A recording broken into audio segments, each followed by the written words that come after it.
Oi, gente, tudo bem? A paz do Senhor Jesus esteja com vocês.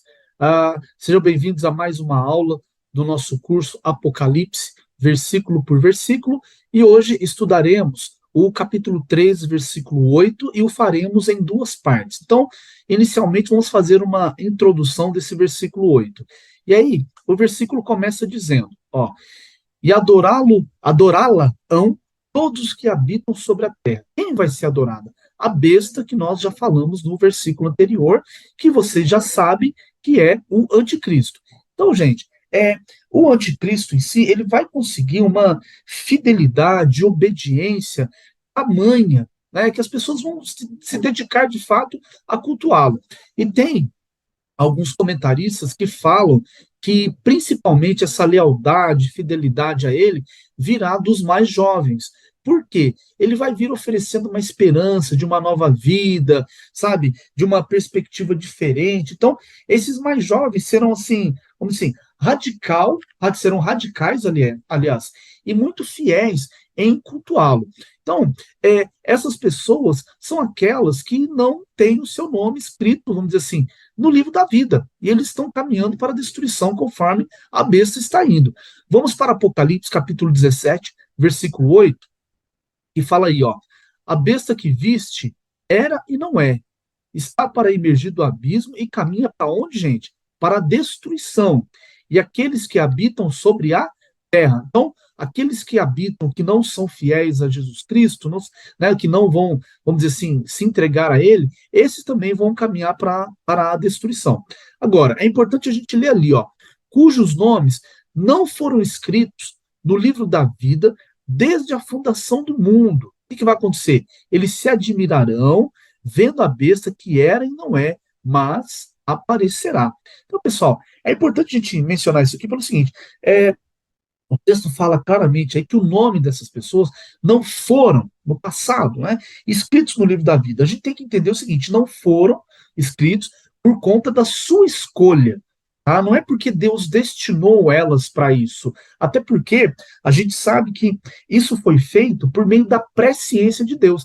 Então, ele já sabe, irmãos, todo mundo que vai se entregar para ele daqui até o final dos tempos. Então, aliás, desde antes da fundação do mundo, vamos dizer assim, até o final dos tempos. Ele já sabe. Então, por conta dessa presciência, desse conhecimento antecipado, automaticamente o livro dessas pessoas não foram escritos no livro da vida. Agora, vamos ver onde aparece essa palavrinha presciência na Bíblia. Olha para você ver. 1 Pedro capítulo 1, versículos 1 e 2 diz: Pedro, apóstolo de Jesus Cristo, aos eleitos que são forasteiros da dispersão no Ponto, Galácia, Capadócia, Ásia e Bitínia.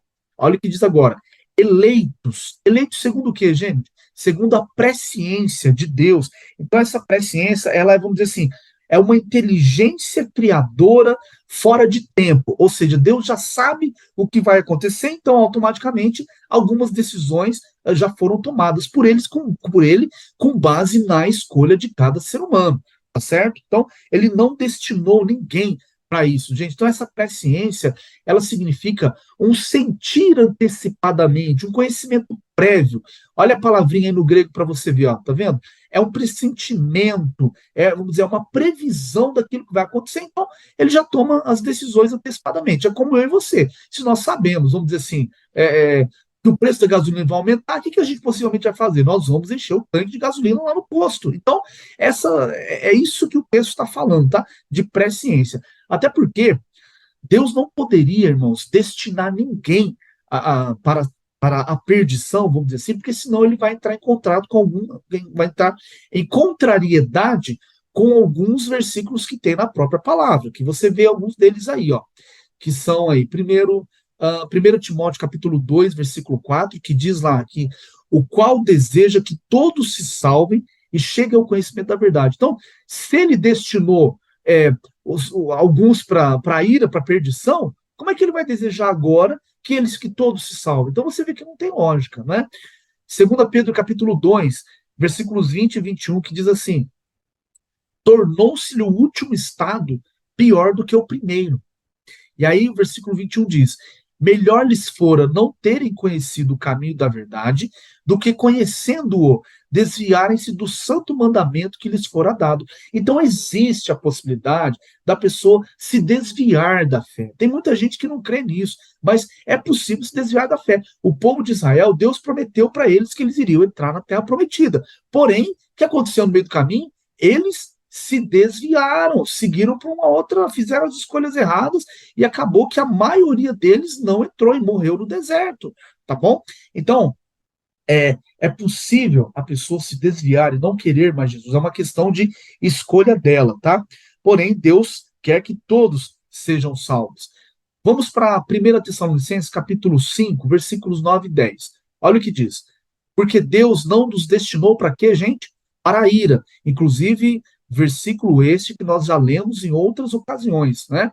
Mas para alcançar a salvação, tá vendo? Tá muito claro aí. Mediante quem? O nosso Senhor Jesus Cristo, tá vendo? Que morreu por nós para que, quer você vigie, quer você durma, você vai estar, nós estaremos em união com Ele. Então, que isso fique estabelecido novamente aqui, irmãos, no nosso curso. Ninguém foi destinado para a perdição. Deus não fez isso. Simplesmente, o nome dessas pessoas que estarão na tribulação e que negarão Jesus Cristo foi riscado do livro da vida, vamos dizer assim, né? O nome deles não está lá desde a fundação do mundo, por conta da presciência de Deus, sabendo essa escolha que todos os seres humanos iriam tomar. Agora, a pergunta que nós temos que responder é aquela ali, ó. Eu posso perder a minha salvação? Como é que é isso? Nós vemos algumas posições sobre isso. Tem gente que acredita que pode, tem gente que acredita que não. Vamos então para a palavra de Deus. Só que antes disso, nós precisamos entender que há uma diferença entre você perder algo e você abandonar.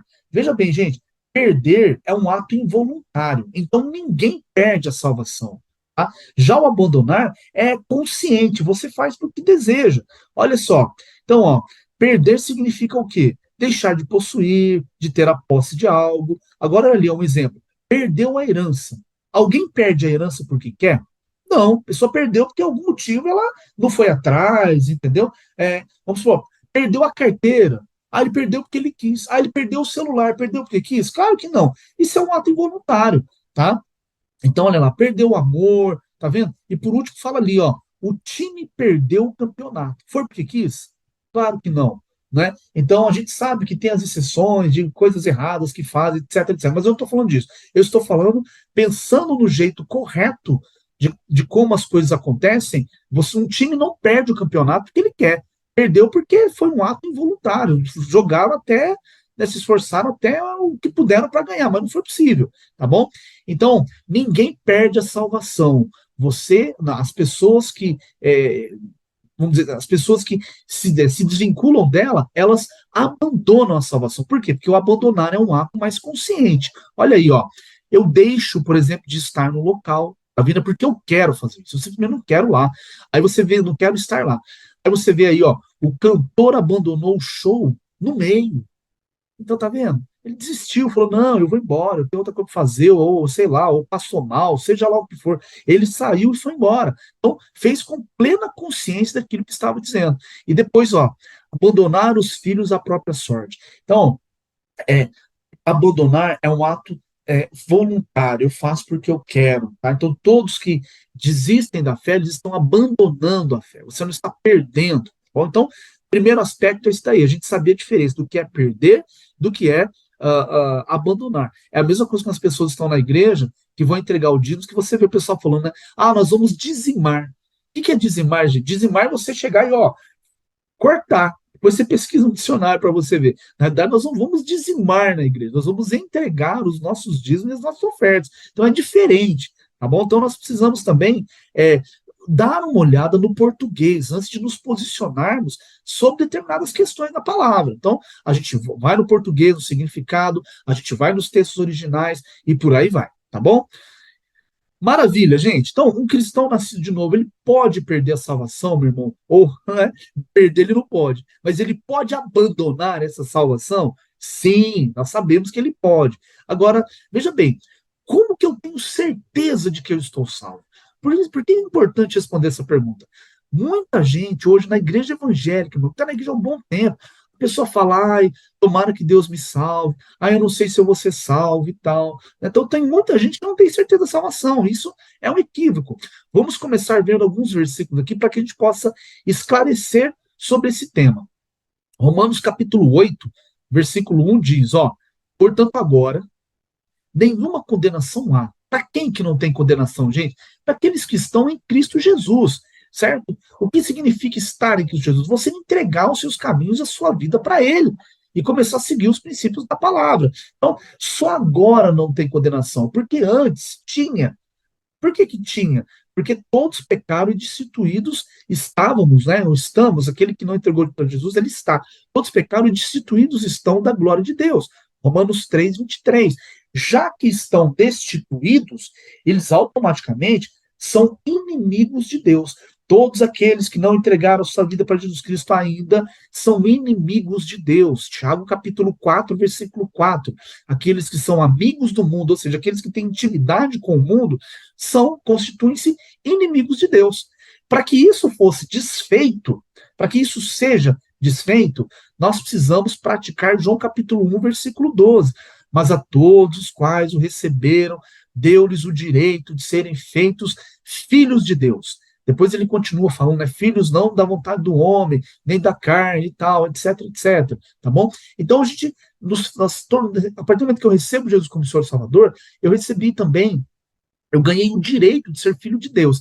E eu precisava fazer isso, porque, conforme eu disse anteriormente, nós éramos inimigos de Deus. E aí, agora eu estou em paz com Deus quando há essa reconciliação. É o que diz em Romanos capítulo 5, versículo 1. Olha aí, ó.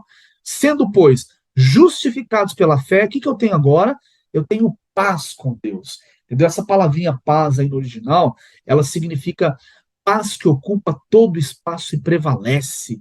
Entendeu? Então, ela vai ocupando todo o espaço da sua vida, meu irmão, todas as áreas, e vai prevalecendo depois que você resolve entregar o seu caminho, o seu coração ao Senhor Jesus Cristo. Né? Voltando para Romanos capítulo 8, gente, versículo 1, diz lá, ó, então, para os que estão em Cristo Jesus, que não andam segundo a carne, né, na edição revista e corrigida, o que significa, pessoal, tá? Não andar segundo a carne, tá? Que é o inverso de estar em Cristo Jesus. Então não tem jeito de estar em cima do muro. Ou você está do lado de Deus, sendo fiel a Ele, está em Cristo, ou está na carne. Ficar no meio termo não dá, tá bom? Andar segundo a carne é nós andarmos praticando o que está lá em Gálatas, capítulo 5, versículos 19 até o 21, que vai falar das obras da carne. Quando eu falo de carne, eu estou me referindo de alma, emoções, mente e vontade, mais corpo, tá bom? Então, olha o que diz em Gálatas. Ó, isso daí, tá vendo? São as obras da carne. Tá? Então, se eu estou em Cristo, eu não posso andar na prática dessas obras. Entende? Eu preciso me purificar. Eu fui santificado por Jesus, nós ainda estamos no processo de salvação, de santificação. Então, esses sentimentos aí que são da carne não podem estar no meu coração. E você vê ali, ó, ciúmes, tá vendo? Inveja. Muita gente vai para o inferno por causa de inveja, então é um pecado que quase ninguém conhece, ninguém confessa. Diga-se de passagem, as pessoas falam que mentem, elas falam que elas, vamos dizer assim, foram idólatras em algum momento e tal, elas falam que elas são apegadas a determinadas coisas, mas falar que tem inveja do outro, ninguém fala. Então, vai ter cristão, vai ter gente que vai ficar aqui porque é um invejoso, certo? Tudo bem. Outras práticas também que demonstram que nós estamos, que nós não estamos em Cristo Jesus. 1 Coríntios capítulo 6, versículos 9 a 11, vão dizer para nós, olha lá, vocês não sabem que os perversos não herdarão o reino de Deus? Vendo? Não se deixem enganar, nem imorais, nem idólatras, nem adúlteros, nem homossexuais, praticantes, nem ladrões, nem avarentos, nem alcoólatras, nem caluniadores. Tá vendo? Em outras traduções falam maldizentes. Ali onde está homossexuais, falam, a tradução revista atualizada fala sodomitas. Tá? Nem avarentos, nem alcoólatras, ou seja, os beberrões, vamos dizer assim, né, os bêbados, nem caluniadores ou maldizentes, nem trapaceiros herdarão o reino de Deus. Então, aqueles que estão praticando isso daí não vai herdar o reino de Deus, tá bom? O que mais que nós temos que impede alguém de ser salvo? Romanos 5, Efésios 5:5, que diz, ó, pois bem sabeis isto, que nenhum devasso, ou impuro, ou avarento, tá vendo? O qual é idólatra, tem herança no reino de Cristo e de Deus. Então, a avareza vai deixar muita gente aqui, tá vendo? A idolatria, a impureza. Tudo isso daí, gente, são práticas que nos impedem de entrar no reino. Além de também nós temos Apocalipse capítulo 21, versículo 8. Olha lá. Mas quanto aos medrosos, aos incrédulos, aos abomináveis, e aos homicidas, aos adúlteros, e aos feiticeiros, e aos idólatras, e a todos os mentirosos, sua parte será no lago ardente de fogo e enxofre, que é a segunda morte. Agora, veja bem, o texto não está falando de, por exemplo, no caso da mentira ali, a pessoa, por exemplo, ela contou uma mentira agora, Jesus voltou daqui 5 minutos, ela fica ou ela sobe? Não, ela sobe, irmãos. Por quê? Ali está falando dos mentirosos, aqueles que vivem na prática da mentira, tá vendo? Então, essa pessoa sobe. Nós vivemos na graça hoje, não na lei. Se a gente for levar a coisa ao pé da letra, não, ele contou uma mentira agora, Jesus voltou daqui 5 minutos, ele não se arrependeu, ele vai ficar? Claro que não, ele não é um mentiroso. Se a gente for pensar assim, ninguém vai ser salvo, porque a gente peca. Pecamos todos os dias, é muito raro você ficar um dia sem pecar. Não é se a gente não peca de um jeito, a gente peca de outro. Então, Apocalipse 21, versículo 8, fala dessa possibilidade aí de abandonar a salvação. Então, falando ainda a respeito disso, respondendo a nossa pergunta, ó, nós entendemos que é possível perder a salvação? Não. É possível abandonar a salvação por conta de ser um ato consciente, correto? Olha aí, ó. Há frequentemente dois erros acerca da segurança da salvação. Tem gente que não confia, igual eu comentei aqui antes. Ah, não sei se eu estou salvo, eu estou indo na igreja tal, mas eu não tenho essa convicção. E aí a pessoa fica meio que com medo, no desespero.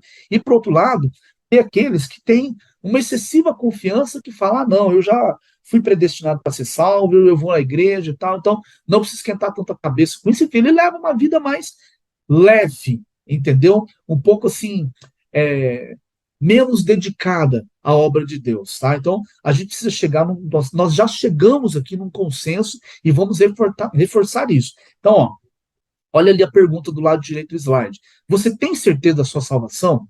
João capítulo 5, pessoal, versículo 24, que diz, ó, na verdade, vos digo que quem ouve a minha palavra e crê naquele que me enviou tem a vida eterna e não entrará em condenação. Tá vendo? Então você tem que crer. É o que a gente falou agora há pouco ali no versículo aí no Romanos capítulo 8, versículo 1, né? Aqueles não há, portanto, agora nenhuma condenação há para aqueles que estão em Cristo Jesus. Então, a minha crença tem que me levar a estar em Cristo, ou seja, a ter intimidade com ele, tá?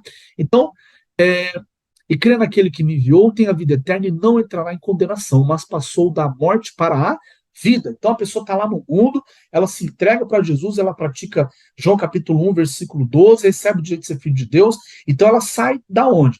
Da morte, ela sai do império das trevas e vem para a vida, para o reino do Filho de seu amor, não é? 1 João, gente, capítulo 3, versículo 18, fala aí, ó, quem nele crê não é condenado, mas quem não crê já está condenado, tá vendo? Por não crer no nome do Filho unigênito de Deus. Então, é aquilo que eu estava falando antes. Não tem como a pessoa ficar em cima do muro. Você que está me assistindo aí, se de repente você não se converteu verdadeiramente ainda, saiba, não tem jeito de ficar em cima do muro, não tem jeito de ficar morno, não tem como. Ou nós estamos em Jesus, ou nós estamos nas obras da carne e não seremos salvos. Colossenses capítulo 1, versículo 13. Nos tirou do império das trevas e nos transportou para o reino do Filho do seu amor, onde há o quê? Luz. Tá? A Bíblia fala que, acho que é o Salmos, acho que é o 36:9, gente, que fala assim, ó, na tua luz vemos a luz. Antes, quando estávamos no mundo, você via trevas, só via obras da carne, só queria fazer coisa errada. Isso que nós fazíamos. Eu queria ir pular carnaval, queria beber, queria isso, queria aquilo outro, e por aí vai. Agora não. Agora nós saímos dessas trevas e fomos para a luz. Como que a gente fez isso? Confessando Jesus Cristo como Senhor e Salvador. É por isso que Romanos capítulo 10, versículo 9 e 10 nos inclui, nos incentiva, nos mostra, ensina claramente como que se faz essa confissão. Olha lá, ó. Se com a sua boca confessares a Jesus como o Senhor, em teu coração credes que Deus ressuscitou dentre os mortos, será salvo. Por quê? O versículo 10 diz, porque com o coração se crê para a justiça, tá vendo? Então é uma crença de coração, não é de intelecto. Porque com o coração se crê para a justiça e com a boca eu confesso para a salvação. Então, a gente confessa como Senhor Salvador. Então, não tem como você não ser salvo desde que se mantenha fiel nos caminhos do Senhor, não praticando essas obras da carne que já foram mencionadas aqui. Então, a gente vê, ó, qual é a promessa do fim desse versículo? Que eu vou ser salvo. Entendeu? Se eu crer no Filho de Deus e confessar, eu serei salvo, não tem erro. Tá vendo? Deus não pode mentir. Tito capítulo 1, versículo 2 diz assim, ó, na esperança da vida eterna, a qual Deus, que não pode mentir, prometeu antes do fim dos tempos. Então, se ele falou, nós seremos salvos, tá? Desde que nós não corrompamos as bases da fé cristã e vivamos na prática do pecado. Avançando mais um pouco, então, quais são os passos da salvação? Olha aí, ó. Primeiro, então, eu tenho que nascer de novo. Lá em João capítulo 3, versículos 3 a 7, você vê um Nicodemos, no versículo 2, diz assim, ó, Nicodemos foi ter com Jesus de noite e disse-lhe, mestre, ninguém pode fazer esses sinais que tu fazes se Deus não for com ele. E aí Jesus vira para ele e fala, Nicodemos, olha, importa que você nasça de novo. Ou seja, você está dando muita ênfase naquilo que é exterior, né? Mas eu estou te falando do teu interior. Né? Hoje também na igreja está assim, fora da igreja também, as pessoas estão dando ênfase demais no exterior, porque querem parecer isso, querem parecer aquilo, querem ter isso, ter aquilo. Não estou dizendo que ter as coisas é errado, não, irmão, mas o excesso disso é um problema. Então, enquanto Nicodemos estava olhando para os sinais, dando ênfase no exterior, Jesus Cristo olha e já fala, ó, você precisa nascer de novo. É do interior, é de dentro para fora. Tá? Por que precisa nascer de novo? Porque é necessário que você tenha o Espírito Santo de Deus dentro de você. Romanos capítulo 8, versículo 9, que diz, se alguém não tem o Espírito de Cristo, esse tal não é dele. Tá bom? Então, todos que estão por aí, gente, que não receberam Jesus como Senhor e Salvador, eles não têm o Espírito Santo dentro deles, automaticamente estão o quê? João capítulo 5, versículo 24, estão condenados, não tem como, porque eles não creram no Filho de Deus. Então, eu nasci de novo, eu tenho que mudar de vida, não é só receber Jesus. Não recebeu ele, eu tenho que mudar, sair de algumas práticas e começar a ter uma vida cristã mais dedicada.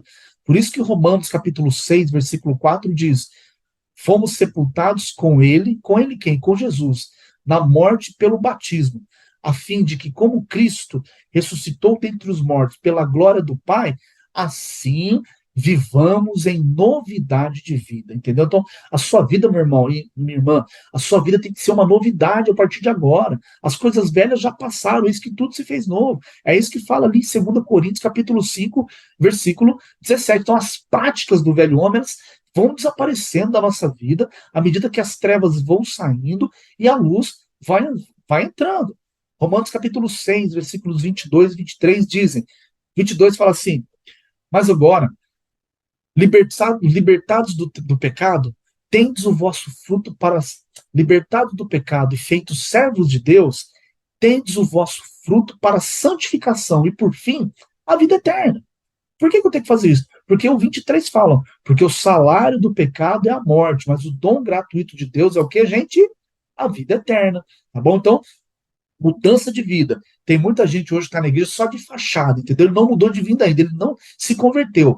Quando a gente olha para a vida de Pedro, lá em Lucas capítulo 22, versículo 31, Jesus está prestes a morrer e ressurgir, ele vira para Pedro e fala, Lucas 22, 31, fala lá, ó, ô Pedro, é o seguinte, você quando se converter, ajuda os seus amigos aí, entendeu? Converte os seus amigos, sabe por quê?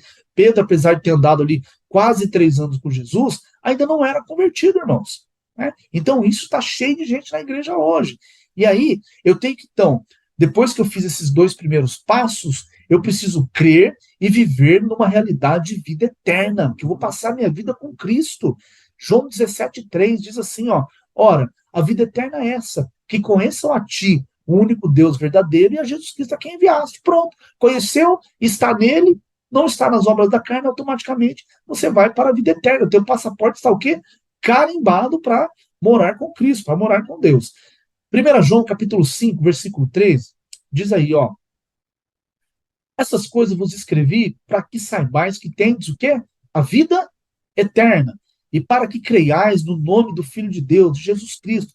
Por que que tem que conhecer Jesus? Por que que eu tenho que crer no nome dele? Porque Atos 4,12 fala que em nenhum outro nome há salvação, gente. Porque também debaixo do céu nenhum outro nome há, dado entre os homens pelo qual devamos ser salvos. Então, de repente, você está procurando a salvação no nome A, no nome B, no nome C, gente que já morreu, entendeu? Que está enterrado, sepultado. Não tem salvação nessas pessoas. Não adianta, você fica batendo na porta errada, entendeu? O único nome que te traz salvação é o nome que está acima de todo nome, que é o de Jesus Cristo. Então, vamos voltar o nosso foco para Jesus, para que haja salvação na nossa vida, na nossa casa, na nossa família, e assim vai. Porque Jesus Cristo é o quê, gente?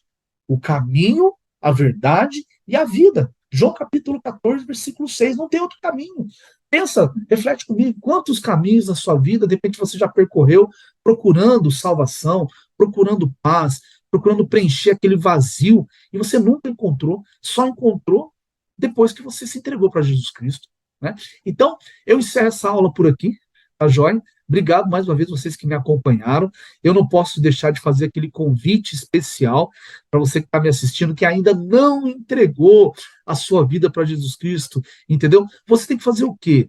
Você precisa nascer de novo, você precisa conhecer Jesus Cristo, ter mais intimidade com Ele. Uma coisa é a gente conhecer de ouvir falar, outra é a gente conhecer de andar com Ele. Então você precisa ter mais intimidade com Deus, com seu Pai, tá? Porque como eu falei antes, Jesus Cristo é o caminho, a verdade, a vida, gente. Ninguém vem ao Pai senão por Ele, não tem como passar, entendeu? Eu recebo Jesus, o Espírito Santo de Deus vem habitar dentro de mim, tá? Porque nós vimos agora há pouco, Romanos 8,9. Se alguém não tem o Espírito de Cristo, esse tal não é dele. Então você precisa da Trindade envolvida nisso. Você precisa entregar a sua vida para Jesus, para que o Espírito Santo venha habitar em você e você tenha acesso a morar com o Pai futuramente. Tudo bem? Como é que você vai fazer isso?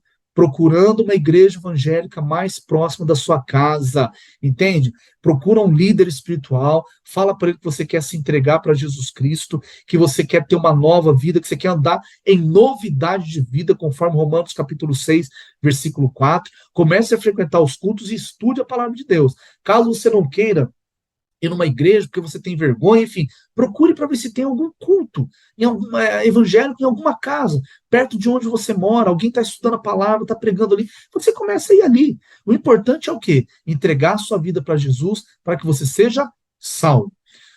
E para você, meu irmão, que está me assistindo, tenha convicção da sua salvação.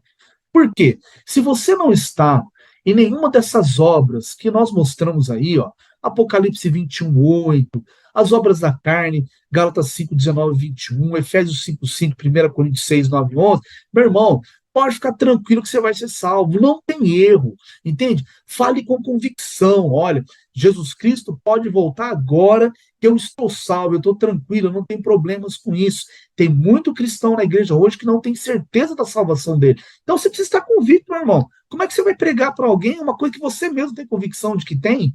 Puxa vida. Então, você, em nome de Jesus, você está salvo. Quero crer nisso, desde que você não ande, ó, não viva com base nessas obras que estão sendo mostradas nesses versículos. Tudo bem, gente? Maravilha? Então, vamos encerrar a aula de hoje por aqui. Queria agradecer você que tem me acompanhado aí ao longo desses vários vídeos que nós temos passado, tá? É sempre um prazer a gente compartilhar a palavra com vocês, porque eu cresço bastante quando eu estudo a palavra aqui para poder ministrar e desejo que você compartilhe esse conhecimento ou outro conhecimento que você tenha também com as pessoas, com as almas que estão precisando. Gente, vamos pregar o evangelho a toda criatura para cumprir a grande comissão que Jesus Cristo delegou para nós. Amém, irmãos? Fiquem na paz do Senhor Jesus e até o próximo vídeo, pessoal. Um abraço, gente. Até mais.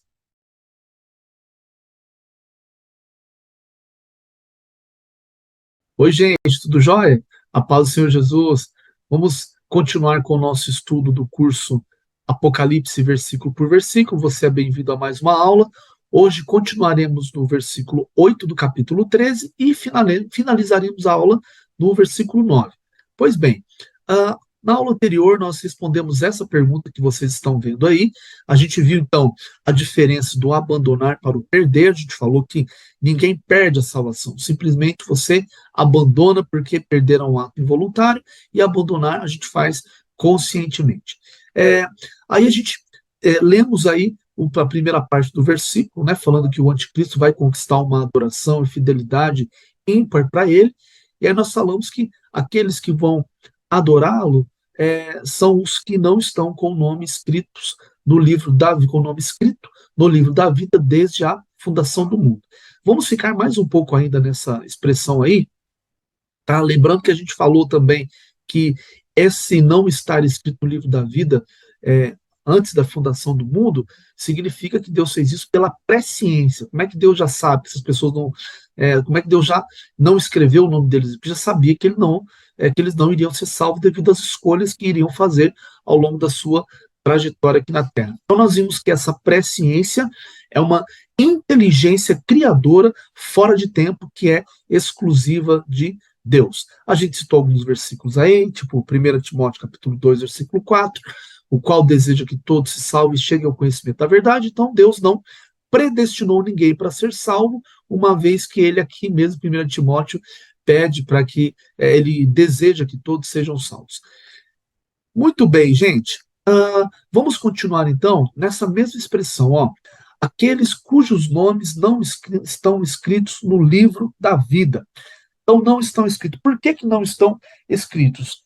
Por causa das escolhas deles. E isso implica em, automaticamente, morte eterna, implica em condenação.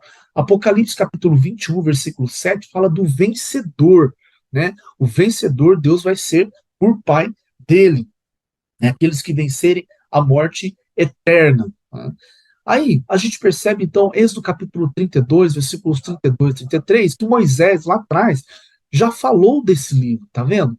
Agora, pois, perdoa o seu pecado. Pecado de quem? Pecado do povo.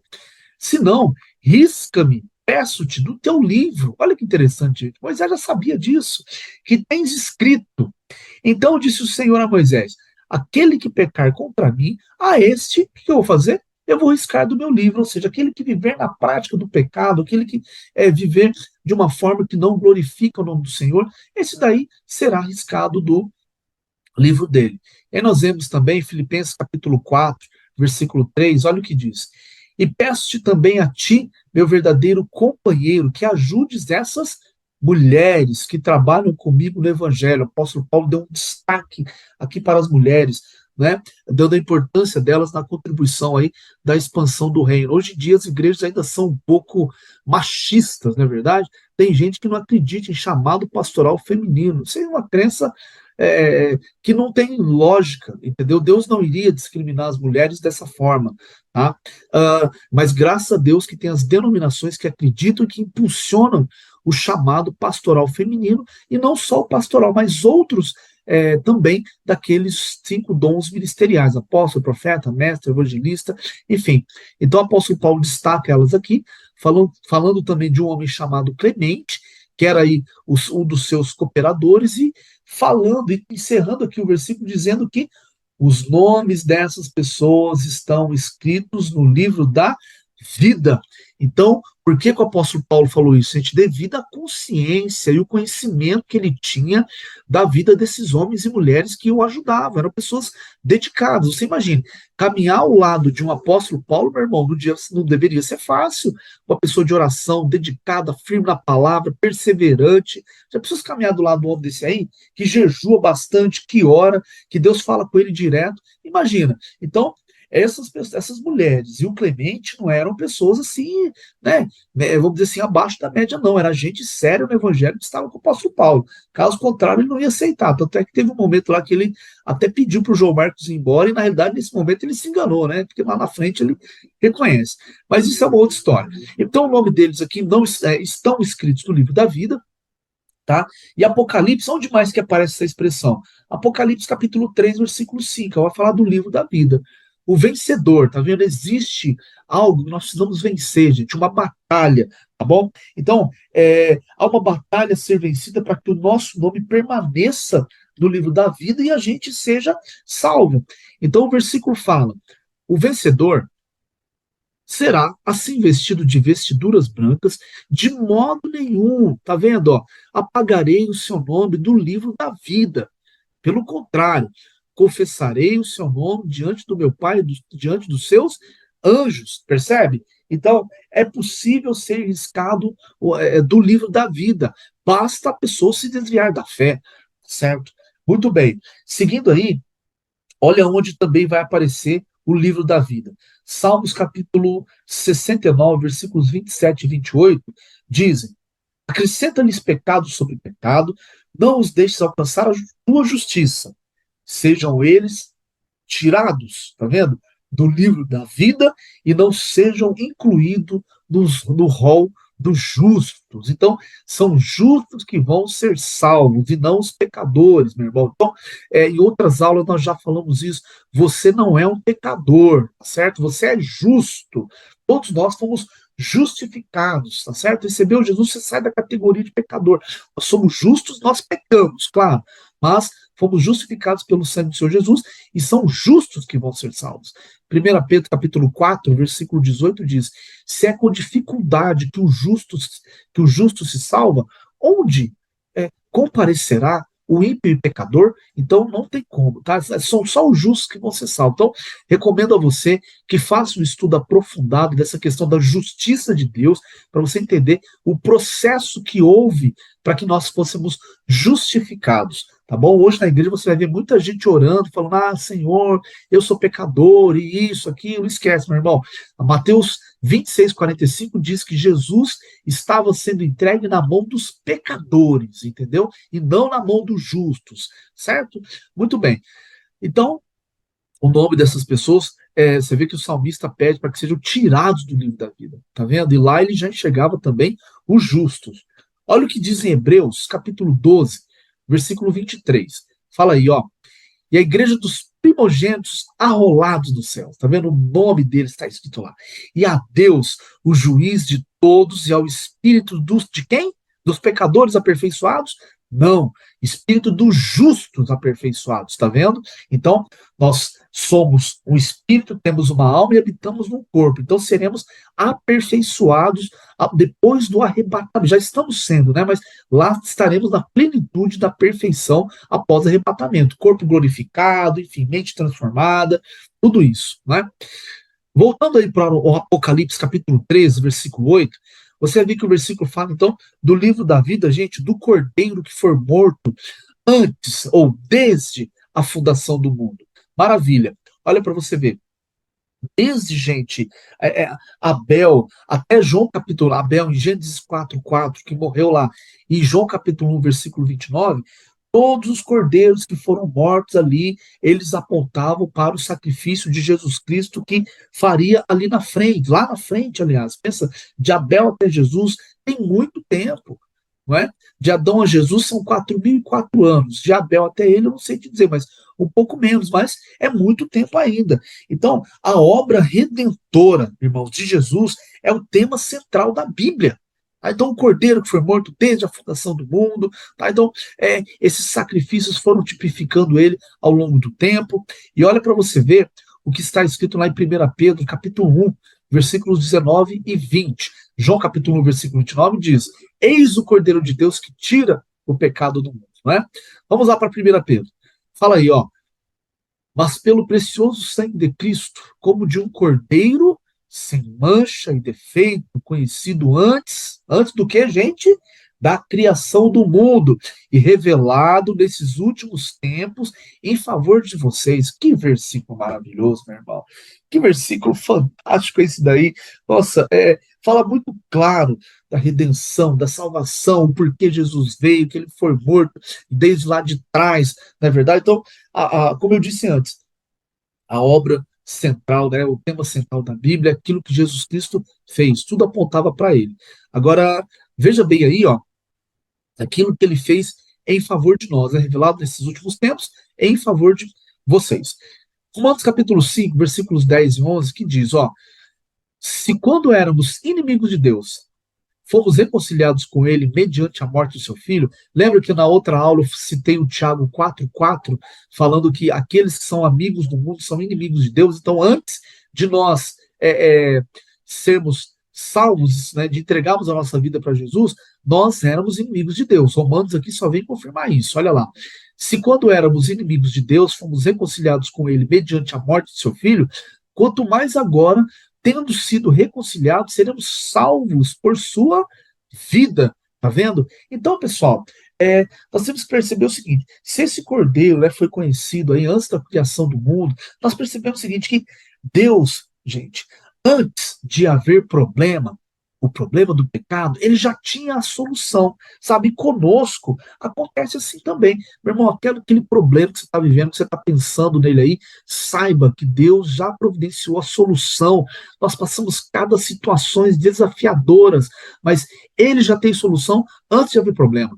Um dia, Jonas pensou que morreria se fosse jogado ao mar, só que Deus já tinha uma solução para ele, que era o problema entre a vida daqueles homens ali, né? O problema era ele. Tanto é que ele falou: olha, me joga no mar, porque é por causa de mim que sobreveio essa tempestade. Ele reconheceu que era o problema e Deus já tinha uma solução para ele não morrer.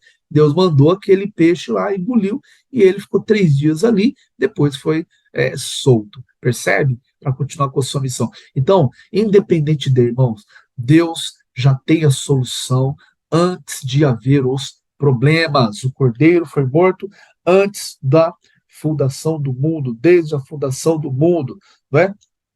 Então, o registro no livro da vida depende totalmente daquilo que Jesus Cristo fez na cruz do Calvário. Sem ele, não tem escrito, não tem nada, não tem como escrever nada no livro da vida, entendeu? Não é o Espírito Santo, não é Deus, é Jesus Cristo, é pelo que ele fez.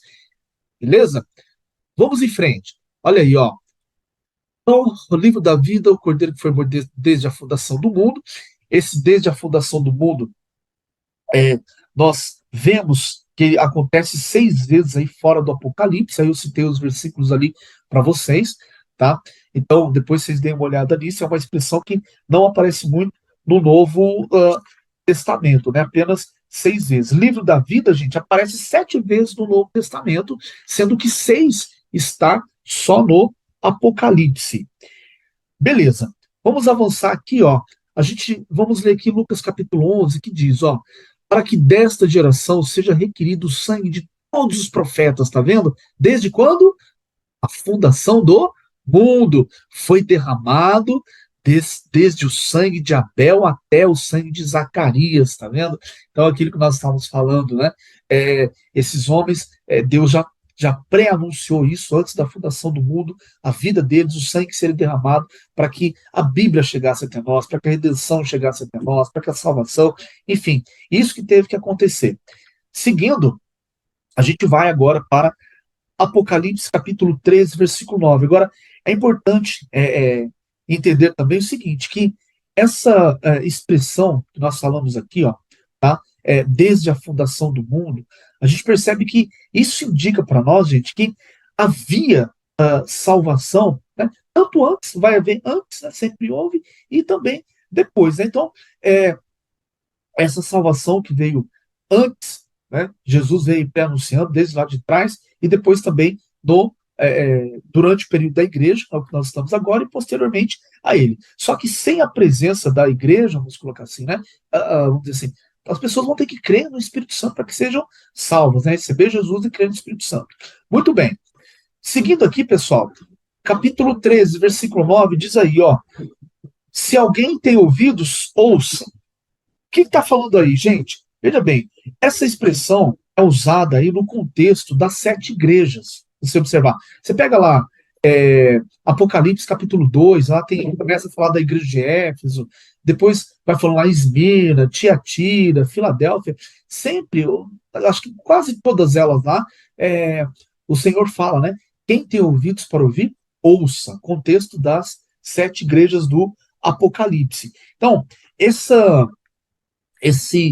se alguém tem ouvidos, ouça aqui, nesse contexto de 7 igrejas, aqui não está, né, obviamente, Apocalipse capítulo 3, a gente já sabe que a igreja não está aqui, mas essa expressão então apareceu lá atrás. Olha onde ela aparece, gente. Marcos capítulo 4, tá vendo? Só que aí aparece de uma forma diferente, igual está aqui em Apocalipse capítulo 13, versículo 9, tá? Ela aparece só assim: se alguém tem ouvidos, ouça. Então, aparece em Marcos 4, capítulo 4, versículo 9, versículo 23, enfim, todos esses versículos que vocês estão vendo aí. E note bem, ali, observe que interessante, não aparece a expressão igreja. Por quê? Porque a igreja não estava presente ainda antes de Jesus morrer e ressurgir, entendeu? Né? A igreja começou ali, vamos dizer, em Mateus capítulo 16, né, que Jesus começou a estabelecer ali, mas, vamos dizer, só depois do Pentecostes mesmo que ela veio surgir numa, vamos dizer assim, numa, de uma forma mais clara, vamos dizer, né? Então, Pedro ali, e os demais, vamos dizer, foram responsáveis por dar o pontapé inicial, mas não tinha igreja ainda. Então, quando não tem igreja, essa expressão só fala se alguém tem ouvidos para ouvir, ouça. É a mesma que está aqui no Apocalipse, capítulo 13, versículo 9. Se alguém tem ouvidos, ouça. Isso indica o quê, gente? Que a igreja não está ali. Você percebe? É mais uma evidência de que a igreja não vai passar por esse período tribulacional, nem tribulação, nem grande tribulação, tá? Só até, a partir do capítulo 2, né, do Apocalipse, ali, até o capítulo 3 lá, que finaliza com a igreja de Laodiceia, você vai ver lá, se alguém tem ouvidos para ouvir, ouça falando da igreja, tá? Então, gente, é importante nós mencionarmos isso, mais uma vez frisando, né, que a igreja não passar pela grande tribulação. Muito bem, esses versículos que nós estamos vendo aí foram proferidos, Jesus falando para eles, porque eles foram responsáveis por implementar, vamos dizer assim, o reino na terra, né? Era a responsabilidade deles, implementar os princípios do reino. Então, houve salvação antes da igreja, nós vemos esses versículos aí, antes Jesus vem pregando, e depois da igreja também vai ter Apocalipse capítulo 13, versículo 9. Quem ouvir vai ser salvo. Maravilha. Falando aí das igrejas do Apocalipse, nós vemos o contexto lá, né? Igreja, então, é um grupo distinto, selecionado, tirado para fora de algo, tá? 7 igrejas, nós já vimos isso em outro momento, mas vale a pena frisar aqui o significado desse número 7, que em alguns momentos, alguns contextos, ele significa perfeição, mas em outro, ele significa plenitude, tá vendo? Por quê? Por exemplo, nesse exemplo aí do Apocalipse capítulo 12, versículo 3, que aparece um dragão lá com 7 cabeças, nós não podemos entender que ali, que o 7 cabeças, que são 7 cabeças perfeitas, porque Deus não agiria assim. Então, o significado ali é plenitude, tá? Então, nós precisamos entender bem os 7, tá vendo? Os 7 anos, 7 espíritos, e por aí vai. Olha ali, ó. Então, quando se fala das 7 igrejas, nós entendemos o quê, pessoal? Que são características, elas têm características de todas as igrejas daquele contexto, tem 7 perfis de cristãos que representam todos os daquela época, que estão ao longo também dos 7 períodos da história da igreja. Se você observar cada período, conforme vocês estão vendo ali que a gente colocou, você vê que os acontecimentos são muito parecidos com aquilo que está refletindo, que está ensinando ali nas cartas do Apocalipse, né, as primeiras falou das cartas para a igreja. Beleza? Então, nesse contexto, não haverá mais igreja, por isso que ela não é citada aqui. E aí a gente olha aí, tá vendo? Ó, um pouquinho da numerologia bíblica, tá vendo? Que interessante ali, o número 7, foram 3 mais 4, é a assinatura aí da totalidade. Muito interessante, né? Se você quiser conhecer mais sobre esse assunto, eu recomendo que você faça uma revisão lá dos nossos primeiros vídeos, né? Quando começamos em 2021, Apocalipse capítulo 1, versículo 4. Nessa aula, nós aprofundamos um pouco mais isso que foi falado aqui agora. Voltando para o Apocalipse capítulo 13, versículo 9, então está dizendo aí que quem tem ouvidos, ouça, não é? Vamos avançar aqui, ó, e ler aí Mateus capítulo 10, versículo 28. Então, ouça o que o Espírito diz às igrejas, né? No caso lá do Apocalipse das igrejas, né? E aqui não, aqui não tem igreja, então não vai falar o que o Espírito diz às igrejas, tá certo? Mateus 10, 28, diz aí, ó, e não temais os que matam o corpo e não podem matar a alma. Temei antes aquele que pode fazer perecer no inferno a alma e o corpo. Então, nesse cenário, gente, de tribulação e grande tribulação, quem ficar aqui, aqueles que acreditam que vão ficar aqui para viver esse período, você vai ter que desenvolver esse nível de fé aí, ó. Por quê? para ser salvo nesse período, possivelmente a maioria de quem estiver nesse cenário vai ter que morrer. Então, vai ter que viver muito, com muita intensidade, esse Mateus 10, 28. Ora, quando vierem te matar, você não tema eles, tá? Mas tema aquele que é, né, que é Jesus, que pode lançar sua alma no inferno, faz perecer o corpo e lançar a alma no inferno. Beleza, pessoal? Certíssimo. Então, vou encerrar essa aula por aqui, tá? Fazendo, como você já sabe, aquele convite especial para quem ainda não entregou a sua vida para Jesus Cristo. É importante você que está me assistindo aqui, ó, saber que há uma condenação. Haverá uma condenação. Aqueles que já morreram sem Jesus Cristo, infelizmente, eles estão passando por momentos muito difíceis agora, que são irreversíveis. Em outras aulas também nós já falamos sobre isso. Quem morre sem Jesus, para onde que vai? Quem morre com Jesus, para onde que vai? A gente falou bastante sobre isso daí. Tá? Então você dê uma olhada aí nas aulas anteriores que você vai encontrar esse conteúdo. Mas voltando aqui, ó, todos aqueles que não tiverem o nome escrito no livro da vida estão condenados, não vai ter como fazer nada. Então, você que está me assistindo aqui, olha, enquanto há vida, há esperança. Então é importante você praticar João capítulo 1, versículo 12, que diz lá, ó, mas a todos os quais o receberam, deu-lhes o direito de serem feitos filhos de Deus. Você precisa deixar de ser uma criatura de Deus. Tá? Então tem uma diferença entre as criaturas de Deus, que estão aí na terra, e os filhos de Deus. Então, você precisa entrar na categoria de filhos de Deus para que você não seja jogado futuramente nesse lago de fogo e enxofre, onde vai vir a segunda morte, morte eterna, onde não tem mais possibilidade de reversão. Para que você faça isso, é importante que você procure uma igreja evangélica mais próxima da sua casa, entendeu? Vá lá, estude a palavra, fale que você quer entregar a sua vida para Jesus, comece a caminhar com o Senhor mais de perto, tá? Para que você tenha, para que o Espírito Santo venha habitar em você e você vá desenvolvendo com temor e tremor, a sua salvação, conforme diz em Filipenses capítulo 2, versículo 12. Você pode também procurar algum culto nos lares, alguma célula, enfim, aonde há pessoas evangélicas estudando a palavra, os servos de Deus, você vai ali e se introduza nesse grupo, tá? Já é mais importante é você ter a possibilidade de estar no corpo de Cristo, não sofrer essa condenação depois. E para aqueles que estão me assistindo, que já são cristãos, meu irmão, como é que você está cuidando da sua alma, emoções, mente, vontade, né? Você já se converteu verdadeiramente? Quero crer que sim. Né? Então, como é que você está cuidando da sua alma, das suas emoções? Como é que você está lidando aí, eliminando da sua vida essas obras da carne, lidando com elas? Né? Nós não podemos, se nós estamos em Cristo, não podemos viver nas obras da carne. Então, saiba que você é o servo de Deus e precisa, vamos dizer assim, estar cada vez mais firmado, com a alma submissa ao pastor e bispo das nossas almas, que é o Senhor Jesus Cristo. Então, vamos jejuar mais, vamos orar, para que a gente consiga estar mais sensíveis à voz de Deus e para que para que a gente possa permanecer salvos na presença do Senhor. Amém, meu irmão? Vou terminar então essa aula por aqui. Queria agradecer a você, que Deus continue te abençoando, prosperando a sua vida e vamos em frente até a próxima videoaula. Fiquem na paz do Senhor Jesus e tenham uma semana aí, um dia abençoado. Bem, irmãos, um abraço, fiquem com Deus.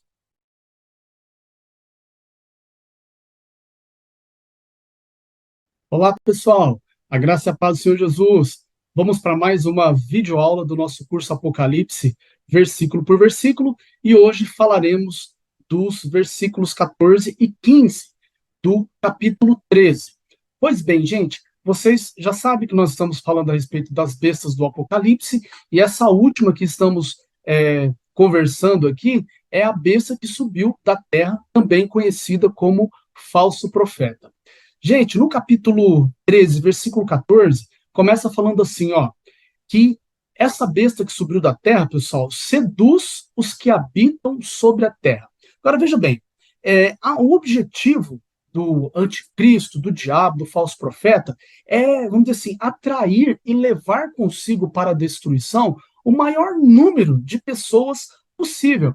E aí, essa palavrinha, gente, seduzir, ela tem um significado também, tem outros significados, aliás. Olha aí, ela pode ser mencionada como enganar, atrair e também desviar. Agora, pessoal, quando a gente vai lá para Timóteo, capítulo 4, versículo 1, na primeira carta, você vê que a Bíblia fala lá que nos últimos dias as pessoas iriam dar ouvidos a espíritos enganadores e a doutrinas de demônios. Então, a mesma palavrinha que está sendo usada aqui é a que está lá em Timóteo. Nós também encontramos esse seduzir ou enganar no Apocalipse, capítulo 12, versículo 9. Olha o que diz. E foi precipitado o dragão, antiga serpente chamada Diabo e Satanás. Porque o que ele fazia, gente? Ó, ele que engana todo mundo, né? Satanás que engana todo mundo, ele foi precipitado na terra e os seus anjos foram lançados com ele. Se você olhar depois do versículo 10, vai dizer que ele é aquele que nos acusa de dia e noite perante o nosso Deus. Então, essa besta, o objetivo dela é enganar. O diabo já tem sido enganador, já tem seduzido e atraído muita gente, né, por meio de tudo que ele tem feito. Agora, veja bem, o texto de Marcos, capítulo 13, versículo 22, diz assim, ó, pois aparecerão falsos cristos e falsos profetas, isto é, essa besta que sobe da terra. O que ela vai fazer? Ela vai realizar sinais e maravilhas para que, se possível fosse, ela enganasse. Tá vendo? A mesma palavrinha também usada lá no Apocalipse. E voltando para o Apocalipse, olha o que diz lá. Por que ela engana as pessoas? Como? Por causa dos sinais que ela vai fazer, gente. Hoje em dia, como eu comentei no vídeo anterior, tem muita gente focada em sinais e prodígios. Pode ser que o diabo não esteja operando nos sinais que estão sendo realizados. E é assim que essa besta que sobe da terra vai enganar as pessoas. João capítulo 3, versículo 2 diz assim, Nicodemos foi ter com Jesus de noite e disse-lhe, mestre, ninguém pode fazer esses sinais que tu fazes se Deus não for com ele. Então você vê que os sinais atraem as pessoas, pessoal, né? A gente observa que quando nós vamos lá para João capítulo 20, versículos 30 e 31, Jesus operou também na presença de seus discípulos muitos outros sinais. E diga-se de passagem, ó, que não estão escritos nesse livro. Por que esses sinais que são relatados na Bíblia foram escritos?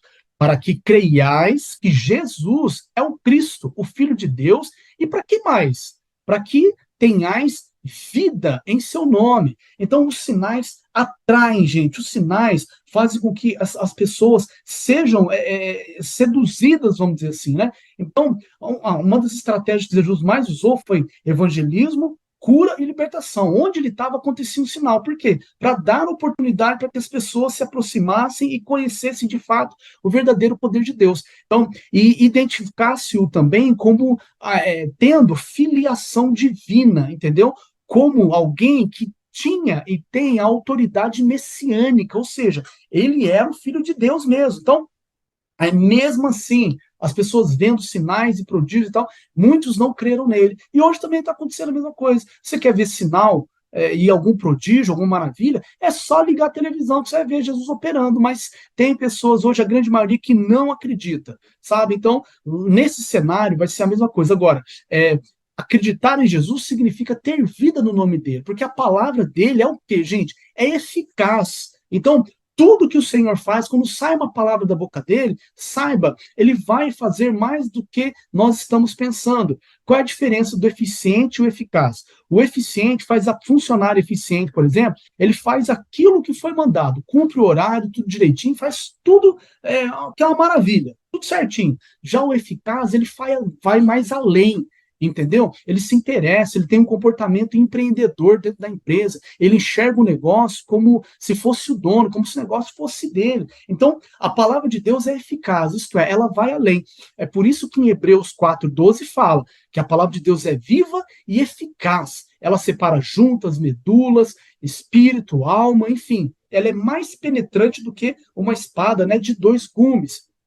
A joia, então saiba, se você está esperando algo da parte de Deus, tenha convicção de que quando a palavra agir em seu favor, ela vai fazer mais do que você está esperando e eu também. É por isso que Efésios capítulo 3, versículo 20 diz que ele é poderoso para fazer infinitamente mais do que tudo aquilo que pedimos ou pensamos, segundo o seu poder que opera em nós. Então, meu irmão, presta atenção na última bênção que Deus deu para você, naquilo que Deus se manifestou na sua vida. Pode ter certeza que Ele fez um pouquinho a mais para você, porque é a natureza da palavra. Então, viver pelo nome de Jesus, crendo nos sinais, claro, que ele faz, né? Que ele fez e continua fazendo, significa ter a possibilidade de ter um Pai que faz muito mais do que aquilo que nós pedimos ou pensamos. Então, você que está me assistindo, me ouvindo aí, viva cada vez mais na sua vida pelo nome de Jesus Cristo.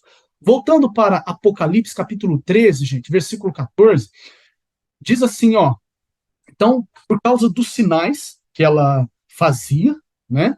Está dizendo aí, foi dado executar diante da besta. Então, foi diante de qual besta que está falando aqui? Então, é a besta que sobe da terra, executando sinais diante da besta que subiu do mar, que é o anticristo. Note que ela não anda, a besta que subiu da terra não é independente, como muitos cristãos são, ou querem ser hoje em dia, não indo à igreja, tendo ali um ministério paralelo, só quer viver pregando igreja e recebendo oferta, ou ainda quer ficar sem frequentar uma instituição. Eu sei que tem igreja invisível, etc, etc. Inclusive, nós temos um vídeo no canal aqui, falando a respeito dessas pessoas que não frequentam uma denominação, tá? Se eu não me engano, é o vídeo do capítulo 2, dos versículos 25 a 29, onde nós falamos ali se os desigrejados serão salvos. Na verdade, desigrejados ou desinstitucionalizados, porque não frequentam uma instituição, tá certo? Então, recomendo que você veja essa aula. Então, aqui, nós vemos que a besta que sobe da terra não vai agir por conta própria, ela vai estar fazendo seus sinais e prodígios diante da primeira besta, que o objetivo dessa segunda besta é imitar Jesus Cristo, tá? Então, assim como Jesus era o caminho, né, enquanto em pessoa, e continua sendo hoje o caminho para Deus, a besta que sobe da terra vai ser, e o anticristo, vamos dizer assim, eles vão apontar o caminho para o diabo, para o império das trevas. Jesus apontou para o reino da luz, isso aqui vai apontar para as trevas, para as pessoas que morrerem, sem Jesus Cristo, vão lá ficar junto com os demônios, queimando lá de fogo e enxofre, não é? Então, vamos mudar de vida e vamos entender que nós precisamos estar cada dia mais próximos do Senhor. Vamos ver um pouquinho mais a respeito agora da besta que sobe do mar, que é o anticristo. Olha lá, ó, 2 Tessalonicenses capítulo 2, versículos 6 e 7, que diz, ó, e agora vós sabeis o que o detém, para que a seu próprio tempo seja revelado. Esse que o detém, gente, é o poder do Espírito Santo por meio da igreja. Por isso que o anticristo não se revelou ainda, tá? Ele vai se revelar depois que a igreja for arrebatada. Por quê? Porque o poder do Espírito Santo não vai estar mais agindo como agia por meio da igreja. E aí diz, ó, pois o mistério da iniquidade já opera. Nós estamos vendo, já está atuando, até que a Bíblia fala lá em 1 João, que nós temos, tem surgido aí tem surgido aí falsos cristos, né? Então, e tem surgido anticristos, ou seja, todo aquele que se levanta contra Jesus Cristo, que não crê na palavra dele, ou que mais do que não crer, se rebela, ele é um anticristo. Então, é um filho da ira. Então, esse mistério da iniquidade já está operando, e aí diz de novo o versículo, ó, somente há um que agora o detém, até que ele seja posto fora. Que, como a gente falou, é o poder do Espírito Santo por meio da igreja. Então, essa besta que sobe da terra vai ser orientada, vai se submeter ao anticristo. Versículos 8 e 9.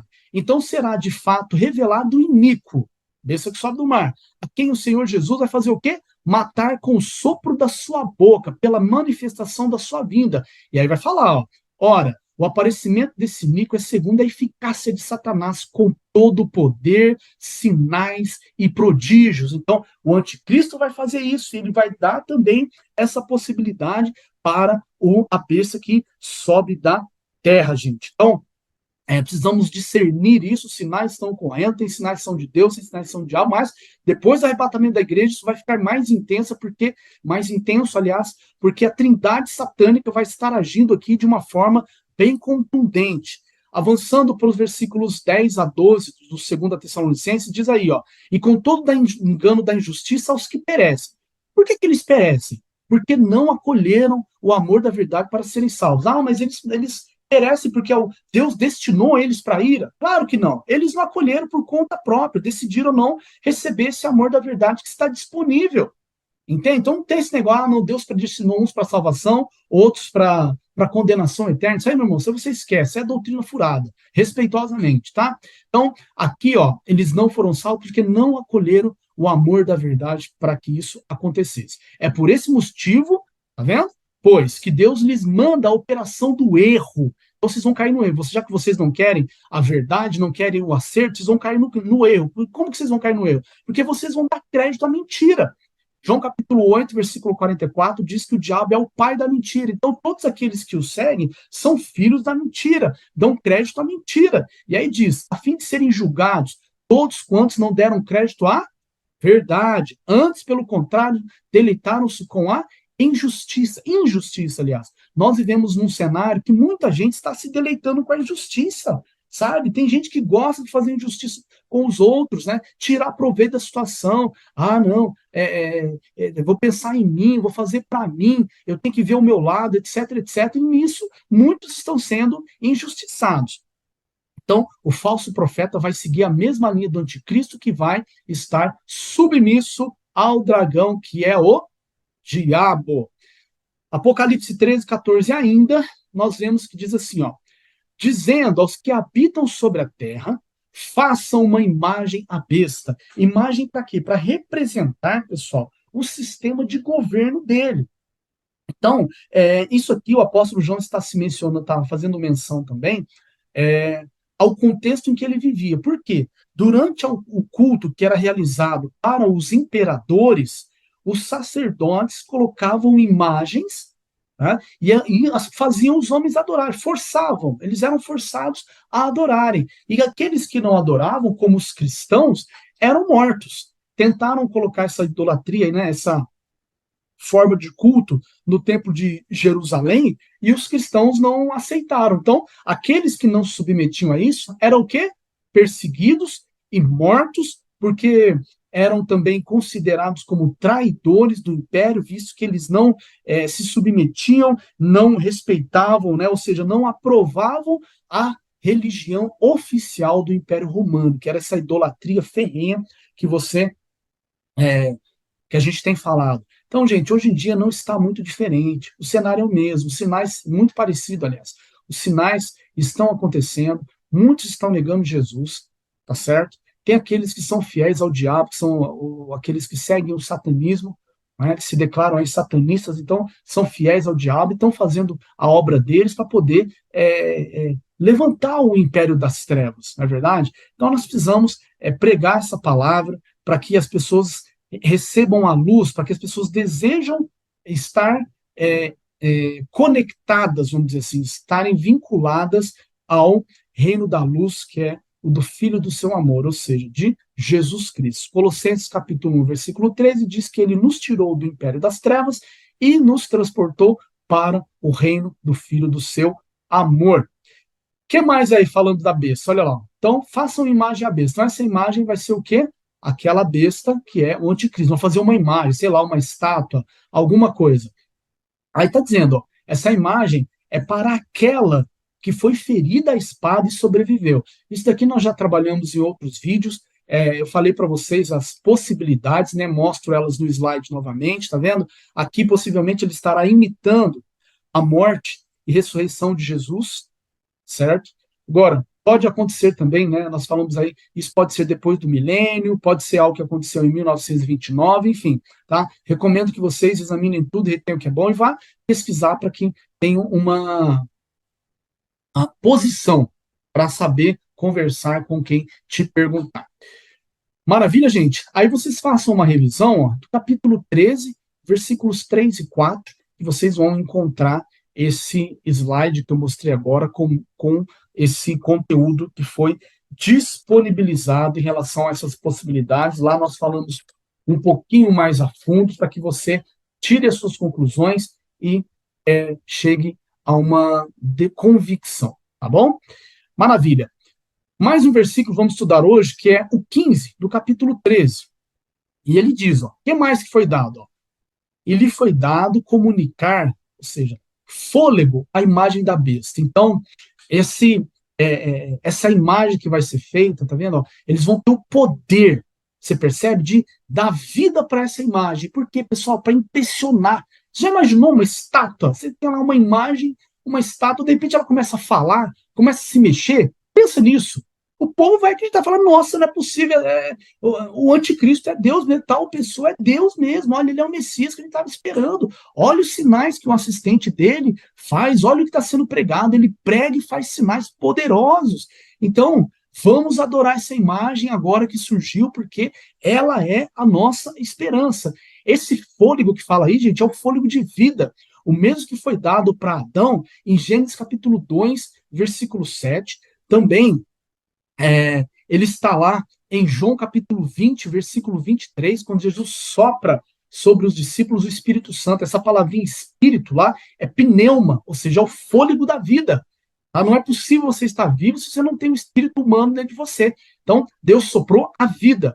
E nós temos também 1 Tessalonicenses capítulo 5, versículo 23, que diz lá: e todo o vosso espírito, alma e corpo sejam conservados irrepreensíveis até a vinda do nosso Senhor Jesus Cristo. Então, essa palavrinha aí, espírito, é pneuma, no caso aí que você está vendo o slide, tá? Que é o espírito de vida, é o ar, é o fôlego. Então, note que sinal extraordinário, gente, vai ser feito.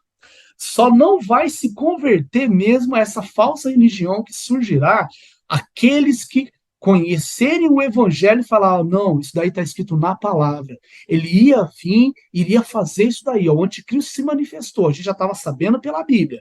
Tá vendo agora? Ó, essa besta, esse falso profeta também se manifestou. Ele está fazendo sinais, está construindo a imagem. Então, aqueles que se converterem verdadeiramente e estiverem acompanhando a palavra, esses vão ser salvos. Esses vão falar assim, ó, não vamos adorar essa imagem, entendeu? Nós vamos preferir dar a nossa vida física para termos a vida eterna com Deus, sabe? Agora você imagina, né? Que cenário terrível que vai ser, tá bom? Então, fique atento a isso. Você, se porventura, você que está me assistindo aqui ainda não entregou sua vida para Jesus, às vezes você não quer saber de Bíblia, não quer saber de Evangelho, você não quer saber de nada, entende? Eu sinto muito por você, mas eu gostaria de te deixar um recado. 2, primeiro, se você sofreu um acidente e tiver nas últimas consequências da sua vida, você sentir um perigo grande de morte, você entrega a sua vida para Jesus, mesmo que seja em pensamento, mesmo que você não consiga falar, mas olha, em pensamento você fala, você pensa algo assim, olha, Deus, eu entrego a minha vida ao Senhor, cuida de mim, me salva. Pronto, se você fizer isso mesmo em pensamento, Deus vai te salvar. Tá? Qual é o problema de você deixar para fazer isso na última hora? Que pode ser que você tenha uma morte instantânea. Entendeu? Qualquer um de nós aqui está sujeito a ter morte instantânea. Eu também. Pode ser que eu durmo, entendeu? No outro dia eu não acorde mais. E aí, como é que eu vou fazer? Não tem jeito de confessar, não. Então eu já tenho que estar verdadeiramente convertido. Então, primeiro recado que eu tenho para você é esse: faça isso, entende? Para evitar consequências irreversíveis para você depois. E o segundo é, se você ficar vivo, porque está próximo dessa vinda, né, do arrebatamento da igreja e dessa manifestação do anticristo e posteriormente do falso profeta. Se você estiver vivo e não for arrebatado, você negar Jesus, você, não, eu não quero saber de Jesus mesmo, não quero, entendeu? O que você vai fazer? Você pega a Bíblia e começa a estudar, porque ela vai ser, sem dúvida nenhuma, um mapa, ela já é um mapa, é um manual, né, para nós que cremos, para você que ficar aqui, ela também vai ser esse mesmo manual. Então, quando você vê lá, ó, o anticristo se manifestando, aquele homem resolvendo os problemas, você fala, nossa, isso aí está na Bíblia. Quando você vê ele se assentar no trono, lá no templo de Jerusalém, exigindo adoração para si próprio, quebrando um acordo com Israel, conforme a gente já comentou em outras aulas, você fala, ó, não, está na Bíblia, está acontecendo. Puxa, qual que é o próximo passo agora? Olha, o próximo passo é o seguinte: vai se manifestar aí um falso profeta, uma besta que sobe na terra. Está lá em Apocalipse 13. Entendeu? Então, ó, a hora que ele se manifestar, ele vai fazer sinais e prodígios, tal como esse anticristo está fazendo. Então, ó, gente, não vamos nos converter a isso. Nem que nós tenhamos que morrer. É assim que quem ficar aqui vai ter que pensar. Né? E aqueles irmãos em Cristo que acreditam que vão ficar aqui nesse cenário, meu irmão, é isso que você vai ter que. A sua consagração vai ter que ser muito mais intensa do que já é agora. Então, se você jejua, ora, medita na palavra, está envolvido ativamente na obra do Senhor, lá você vai ter que fazer isso e meio, porque o cenário vai estar muito mais complicado, tá bom? Então fica aí essa sugestão. Gente, voltando agora para Apocalipse capítulo 13, versículo 15. Diz aí, ó, Então, foi dado fôlego aí à imagem, para que não só a imagem falasse, como fizesse morrer. Entendeu? Você imagina, igual eu falei antes, a imagem falando. Lá no livro de Juízes, no Antigo Testamento, lá, acho que é Juízes capítulo 6, se eu não me engano, lá que vai falar do Balaão, não, Juízes 6 fala do Gideão. Tem um capítulo lá que fala do Balaão, tá? Eu não lembro qual que é agora. Mas vai falar que ele conversou com a... Deus fez a mula falar. Está escrito na Bíblia. Você imagine que cena, não é mesmo? Imagine que cena é essa, você vê um animal falando. Aqui vai ser uma cena mais forte ainda, porque o anticristo vai ter poder para fazer essa imagem falar. Agora você imagina uma imagem de pedra, de repente ela começa a falar. E as pessoas olham, mas será que não tem nenhuma tecnologia nela? Ah, não, isso é uma tecnologia de última geração que surgiu agora. Não, isso aí não é. De repente, o pessoal investigando, investigando, falando, não é tecnologia, não. É sobrenatural mesmo. Olha, esse homem que está fazendo esses sinais aí, ele é Jesus, é nele que nós temos que crer. Ele é Deus, vamos crer que, olha o tanto de problema que ele já resolveu até agora. Entendeu? Então vamos acreditar nele. Então, sai fora disso aí. Entendeu? Não vai, não acredite, e note que o texto fala, que ele vai fazer também morrer. Quem vai morrer que estiver aqui nesse cenário? Todos que não adorassem a imagem da besta. Então vai ser semelhante ao que aconteceu lá no livro de Daniel, quando o rei Nabucodonosor falou assim: olha, todo mundo vai ter que se prostrar aí diante da minha imagem. E os 3 homens lá não se prostraram, tá? Foram lançados na fornalha e não morreram, então vai ser a mesma coisa, entendeu? Só que a manifestação do poder de Deus não vai ser a mesma, né? Que como está sendo agora e como foi naquele contexto, vamos dizer assim, porque o Espírito Santo não estará mais aqui. Deus vai continuar manifestando? Claro que vai, porque se o Espírito Santo, aliás, desculpa, gente, o Espírito Santo estará aqui, porém não manifestando o mesmo poder que ocorria quando a igreja estava presente. Por quê? Porque a igreja não vai estar mais aqui, ué. Simples. Entendeu? 2 mais 2 é 4. Se a igreja não está mais aqui. E aquele que detém o anticristo se manifestar é o poder do Espírito Santo no meio da igreja, então é claro, se a igreja não está mais aqui, o poder que vai ser manifesto não vai ser o mesmo. Tá certo? Então, vão ter que morrer para poder serem salvos, gente. É isso que nós temos temos falado, aliás, ao longo de várias aulas que você tem visto aí, tá bom? Que possivelmente, olha, para ser salvo nesse período, muita gente vai ter que morrer. Sorte, vamos dizer, daqueles que forem salvos e não morrerem pela perseguição, morrerem por idade, ou seja lá o que for, entendeu? Morrerem de doença, mas fatalmente muita gente vai morrer mesmo por morte, por não querer adorar o anticristo, nem se submeter à doutrina dele. Agora, nessa questão de fazer a imagem falar, olha para vocês verem, gente, tem a questão da mula lá atrás, que não era a imagem, mas falou, né? Quando a gente vai para Atos capítulo 8, versículo 9, você lembra do Simão, aquele homem que era mágico e que viu os apóstolos fazendo sinais e prodígios, e quis comprar, quis pagar, olha, eu vou dar dinheiro para vocês, então vocês também me dão para que eu faça esse poder, entendeu? Para que eu também manifeste esse mesmo poder. O apóstolo Pedro rapidinho repreendeu ele, não quis dinheiro, enfim. E esse homem aí teve problemas. Por que a gente está falando dele aqui? Pelo seguinte, no contexto histórico, os historiadores dizem que esse homem era crido como alguém que fazia, gente, as imagens falarem. Ou seja, ele dava vida e movimento para as imagens, e com isso, os idólatras que o seguiam consideravam que realmente era um sinal sobrenatural e que o local onde essas imagens estavam era lugar de manifestação do poder dos deuses. Percebe, pessoal? Então, esse Simão tinha uma fama, era um bambambam da época ali. Só que teve, sei lá, não sei que ele tenha se convertido posteriormente, ele está numa situação muito triste hoje, está lá no Hades. Depois você veja aí as aulas anteriores, que nós falamos de Hades, Seol, Geena, Tártaro, bom? Então, ele está lá agora queimando, lá no Hades, está sofrendo lá, sendo atormentado. Então, gente, não haverá salvação, aliás, pode ser que uma pessoa ou outra se salva sem morrer, conforme nós falamos, mas a maioria não vai ser assim, eles vão ter que trocar a sua vida física pela espiritual. Entendeu, gente? Então, todos, tá vendo? A Bíblia fala aí, 13, 15, todos que não adorassem a imagem da besta, entendeu? Esse falso profeta vai fazer o quê? vai fazer essas pessoas morrerem. Tudo bem? Vou encerrar a aula por aqui, tá bom? Foi mais um prazer, foi mais uma vez, foi um prazer estar com vocês.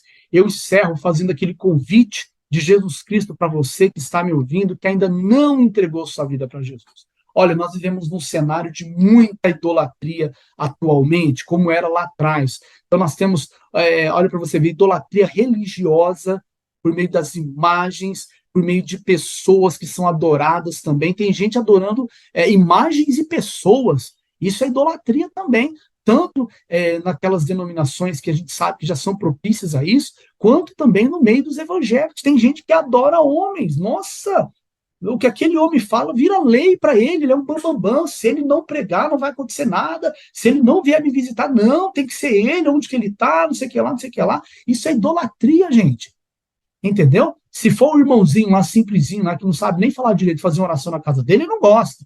Tem que ser o bambambam lá, né? Que esse, aquele, né? Então, tem que ser um líderzão grandão e não sei o que lá, não sei o que lá. Então, isso é idolatria. Nós vemos também uma idolatria tecnológica. Você vê como é que isso está fluindo bastante no nosso meio.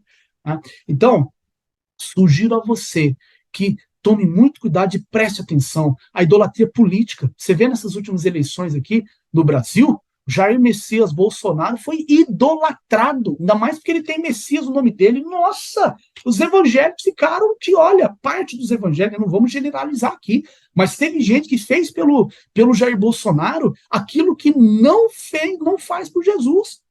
Então, ele veio aqui na minha cidade, sabe, em Poços de Caldas, gente. Olha, os evangélicos todos preocupados. Ai, não, vamos lá, que não sei o que, não sei o que. Agora, quando você fala, vamos numa vigília de oração, vamos servir na igreja, nos ministérios da igreja? Ah, não, porque eu não posso, porque eu tenho meus compromissos, eu tô cansado e não sei o que. Ah, não vou na igreja hoje não, tá chovendo. Ah, não, eu tô cansado, não vou não. Ah, presta atenção, rapaz.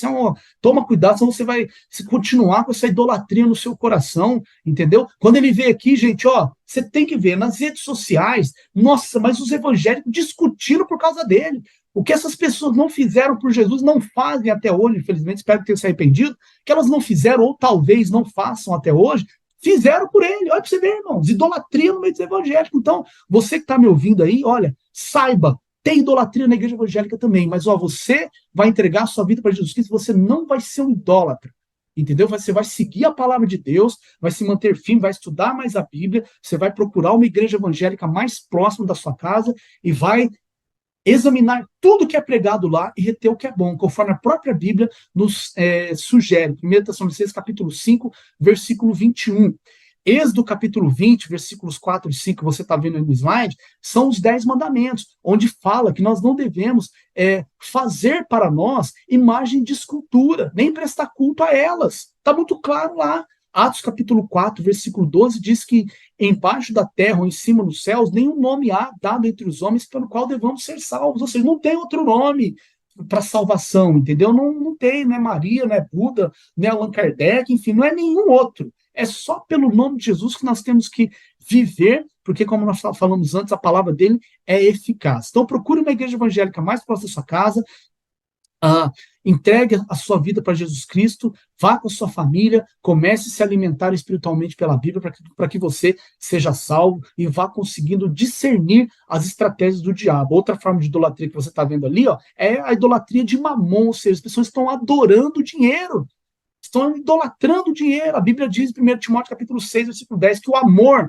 ao dinheiro é a raiz de todos os males. Então o problema não é ter dinheiro, o problema é você amar o dinheiro. E isso aí se torna idolatria. Então vai ser a raiz de todos os males na vida de quem assim vive, e por consequência disso a pessoa vai ter muitos problemas. Beleza? Então, vamos lá. Entregue sua vida para Jesus Cristo. Seguindo aqui, encerrando, você que é meu irmão em Cristo, gente, vamos parar com esse negócio de idolatria na igreja evangélica, por favor, gente. Entendeu? Aquele irmão que está pregando ali, que está orando, que Deus está usando a vida dele, ele é um ser humano como outro qualquer. Deus pode usar a sua vida também, até mais do que a dele. Entendeu? Ou menos, não importa ser mais ou menos, o que importa é o seguinte, ele é um ser humano, nada do que ele tem ali foi por ele mesmo. A Bíblia diz que, João capítulo 3, versículo 27, o homem nada tem, a não ser o que lhe for dado do alto. Então não idolatre cantores evangélicos, nem líderes, nem o apóstolozão, né, que o povo acha que ser apóstolo né? é o auge, não é verdade? É isso, é aquilo, não sei o que lá. Nem profeta, enfim, não idolatre ninguém, meu irmão.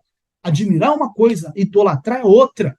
Certo? Tem gente que não toma decisão na vida dele se não ouvir um conselho do pastor fulano de tal, do evangelista tal, do mestre tal, do profeta tal, do apóstolo tal, ou de um irmãozinho da igreja que ele considera mais ungido que ele. Então, gente, vamos lá, vamos andar com as nossas próprias pernas, vamos tirar a idolatria da nossa vida. Você vê que no Antigo Testamento todinho, Deus está sempre exortando o povo, olha, tira diante de vocês os deuses. Tá vendo? Tira isso do meio de vocês. Você está vendo ali no slide, do lado esquerdo, ó, o bezerro de ouro que foi feito lá. Israel produziu esse bezerro de ouro. Moisés estava lá no monte, eles começaram a se sentir sozinhos e tal. Ah, Moisés não vai voltar, não vai voltar. Aí, ó, que problemaiada que deu. Então, tiveram problema lá, muitos morreram ali. Né? E hoje também, muita gente continua adorando imagens e pessoas, carros, enfim, colocando aqui filhos, né? Colocando as coisas ou pessoas acima de Deus. Jesus Cristo diz lá, acho que é Mateus, gente, capítulo 10, versículo, eu acho que é o 37 ou 57, que fala assim, ó, aquele que ama pai, mãe, filho ou filha mais do que a mim, não é digno de mim. Ponto final. Certo? Vamos finalizar aqui. Que Deus continue abençoando vocês. Até a próxima videoaula. E vamos em frente, pessoal, conhecendo e prosseguindo em conhecer ao Senhor. Fiquem na paz do Senhor Jesus e até a próxima aula, gente. Um abraço.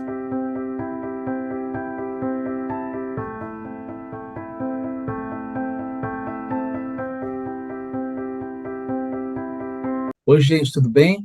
A paz do Senhor Jesus. Vamos continuar estudando o Apocalipse. Estamos no capítulo 13 e vamos finalizar hoje o estudo do versículo 16. E aí nós vimos anteriormente que ele vai fazer com que todos, né? Como assim?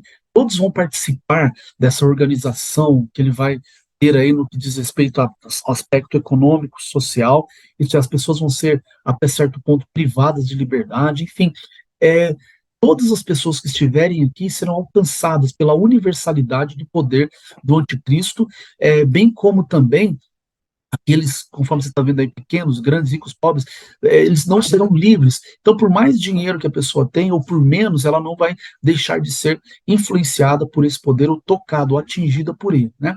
Aí nós vimos falando aí, ó, que ele seja posto. Então, as pessoas vão perder o direito de, vamos dizer assim, de não servir ao anticristo, a não ser que elas entreguem a vida para que isso aconteça, tá? Então, quando se fala ele seja posto, ele está querendo reforçar o senso de pertencimento a essa falsa religião que vai surgir. Nós falamos também anteriormente que quando nós estamos ativos, motivados, envolvidos em uma obra, porque nós nos sentimos pertencentes àquilo. Uma vez que o vínculo, uma vez que o seu senso de pertencimento é rompido, a gente simplesmente para de fazer aquilo, desiste, vai fazer uma outra coisa, tá?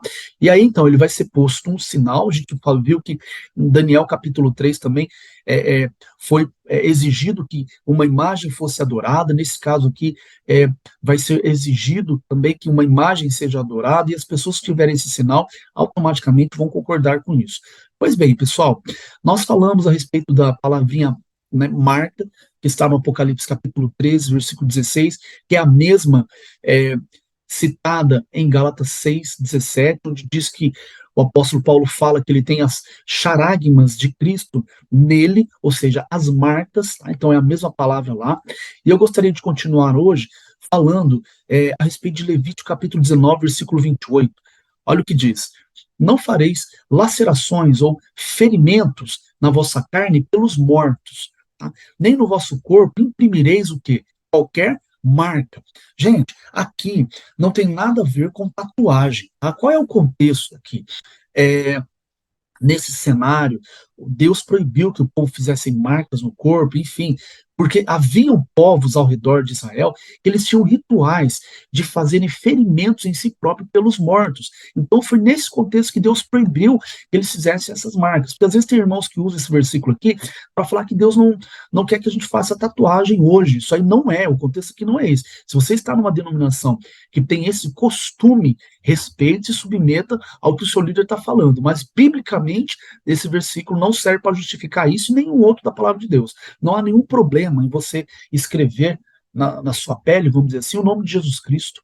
Não tem nenhum problema. O problema é claro, se você escrever outros nomes que te levem à idolatria ou que levem a escandalizar terceiros, aí pronto, aí você peca pelo escândalo e aí sim tem um problema. Mas você escrever Jesus Cristo, quer dizer, Jesus eu te amo, Deus tu és maravilhoso, não tem problema nenhum, tá bom?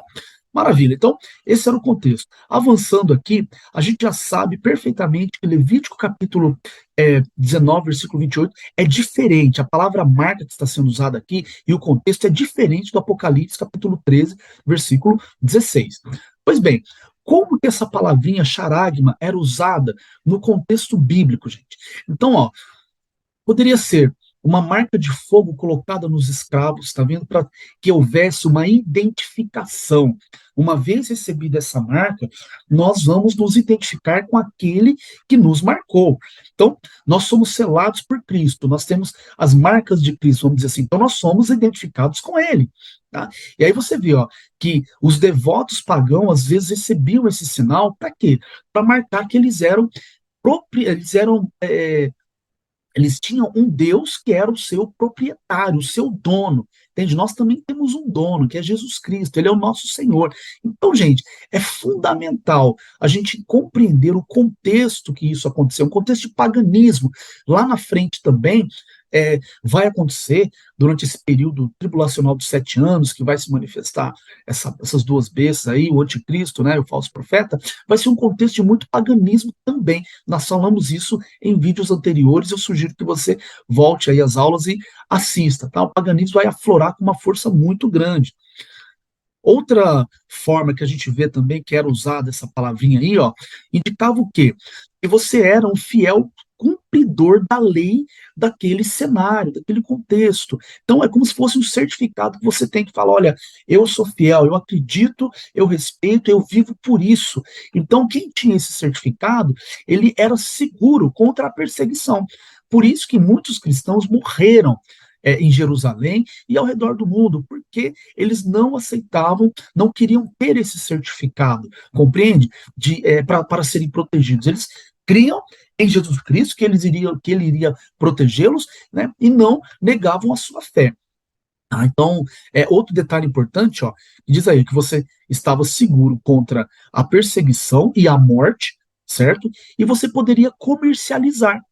A gente viu no texto ali que quem não receber aí, né, quem não tiver esse selo da besta aí, do anticristo, enfim, ele vai ser proibido de comprar, de vender, enfim, de fazer qualquer comércio, entende? Então você vê como é que a palavra ela está inserida dentro de um contexto lá atrás, que a gente tem que saber certinho como aplicar nos dias de hoje. O que mais que a gente vê?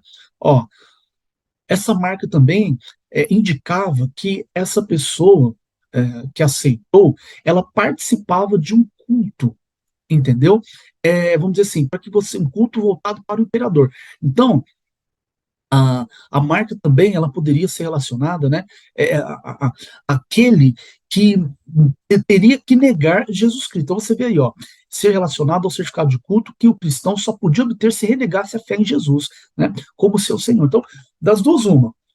Você quer essa marca, essa charagma, tá? Então você vai ter que negar Jesus Cristo e cultuar o imperador. Lá na frente, como é que vai ser?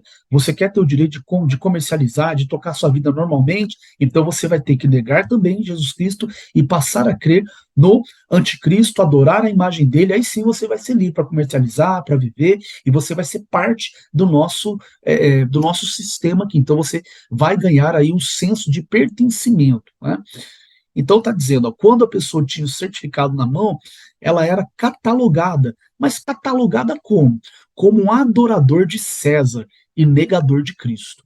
Então, vai ter muita gente, infelizmente, que futuramente vai ser catalogada como um adorador do anticristo, do diabo, né?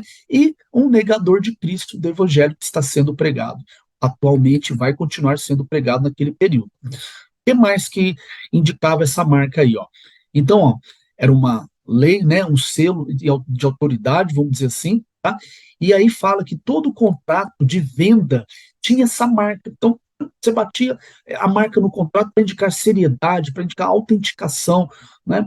E era escrito, o nome do imperador que reinava naquele contexto. Então, para ficar muito claro, a importância desse selo. Então, era um sinal, né, de um contrato, de um pacto que foi feito, é, que havia sido celebrado e aceito por ambas as partes.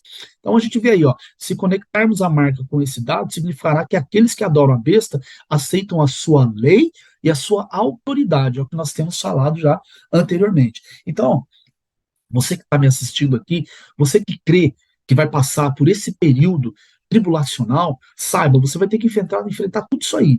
Nós aqui, a nossa posição é que a igreja não estará presente nesse contexto. E aí volte lá nas aulas anteriores, capítulo 4, versículo 1 principalmente, mas o ideal é que você veja, melhor ainda, veja as aulas do período da era da igreja, porque ali você vai compreender um pouco mais, tá? Depois você segue para o capítulo 4, versículo 1 aí, para poder unir, para poder fortalecer esse conhecimento. Então, se você crê nisso, você crê que a igreja vai ser arrebatada antes, amém, glória a Deus, você não vai precisar se preocupar com isso aqui. Aqueles que estão nos ouvindo, que creem que vão ficar, ó, meu irmão, vai ser uma preocupação muito grande para você, hein? Você vai ter que estar muito ungido mesmo, muito consagrado para você não entregar a sua alma para o diabo. E um terceiro público que também está, que vai estar nesse cenário, aqueles que são neutros, que não estão nem do lado de Jesus e nem do lado do diabo, vamos dizer assim. Eles são neutros, simplesmente, olha, são simpatizantes, eles não entregaram a vida para Jesus, entendeu? Porque não creem no evangelho na sua é, plenitude, tá? E aí eu queria dizer para você o seguinte, ó, crer no evangelho, de repente tem coisas que você começa a caminhar, à medida que Deus vai te revelando, vai fortalecendo a sua fé. Você não vai crer em tudo 100%, é muito difícil às vezes, né? Tá? Então, se disponha a dar o primeiro passo e começar a crer no que é necessário para a sua salvação, tá bom? Pois bem, indo em frente aqui, ó, o que mais que a gente vê? Os animais eram marcados com o nome do proprietário, tá vendo? Então usava-se essa charagma também, né? Os cristãos verdadeiros eram e serão marcados, isso aqui eu já falei. Então, lembrando que essa palavrinha que aparece lá, né, no Apocalipse capítulo 7, versículo 3 e no 9, 4, não é a mesma charagma, tá? É diferente a palavrinha, é um selo que nós também não sabemos exatamente como é. De repente, é o mesmo selo lá que fala de Efésios capítulo 1, versículo 13. Então, a gente tem que aguardar aí para ver certinho como é que vai ser isso, vai ser algo destacado ou não, enfim, mas é diferente, não é a mesma. Então, os fiéis serão marcados também nesse contexto.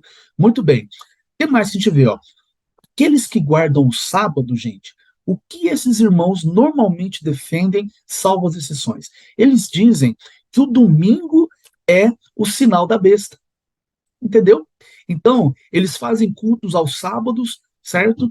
E guardam o sábado, enfim, né? A gente respeita, amamos esses irmãos, inclusive eu uso materiais deles aqui, inclusive esse slide que você está vendo aí, uma parte do slide é material que eu peguei deles, porque são muito bons, são estudiosos da palavra, nossa, são fantásticos. Porém, nesse aspecto, eles vão ter que rever os conceitos, tá? Porque a marca da besta não é o domingo. É porque se a gente for pensar assim, você vê, Jesus Cristo ressuscitou no domingo. Então, ele ressuscitou num dia que simboliza a marca da besta. Então, por aí você já está vendo que não é, tá bom?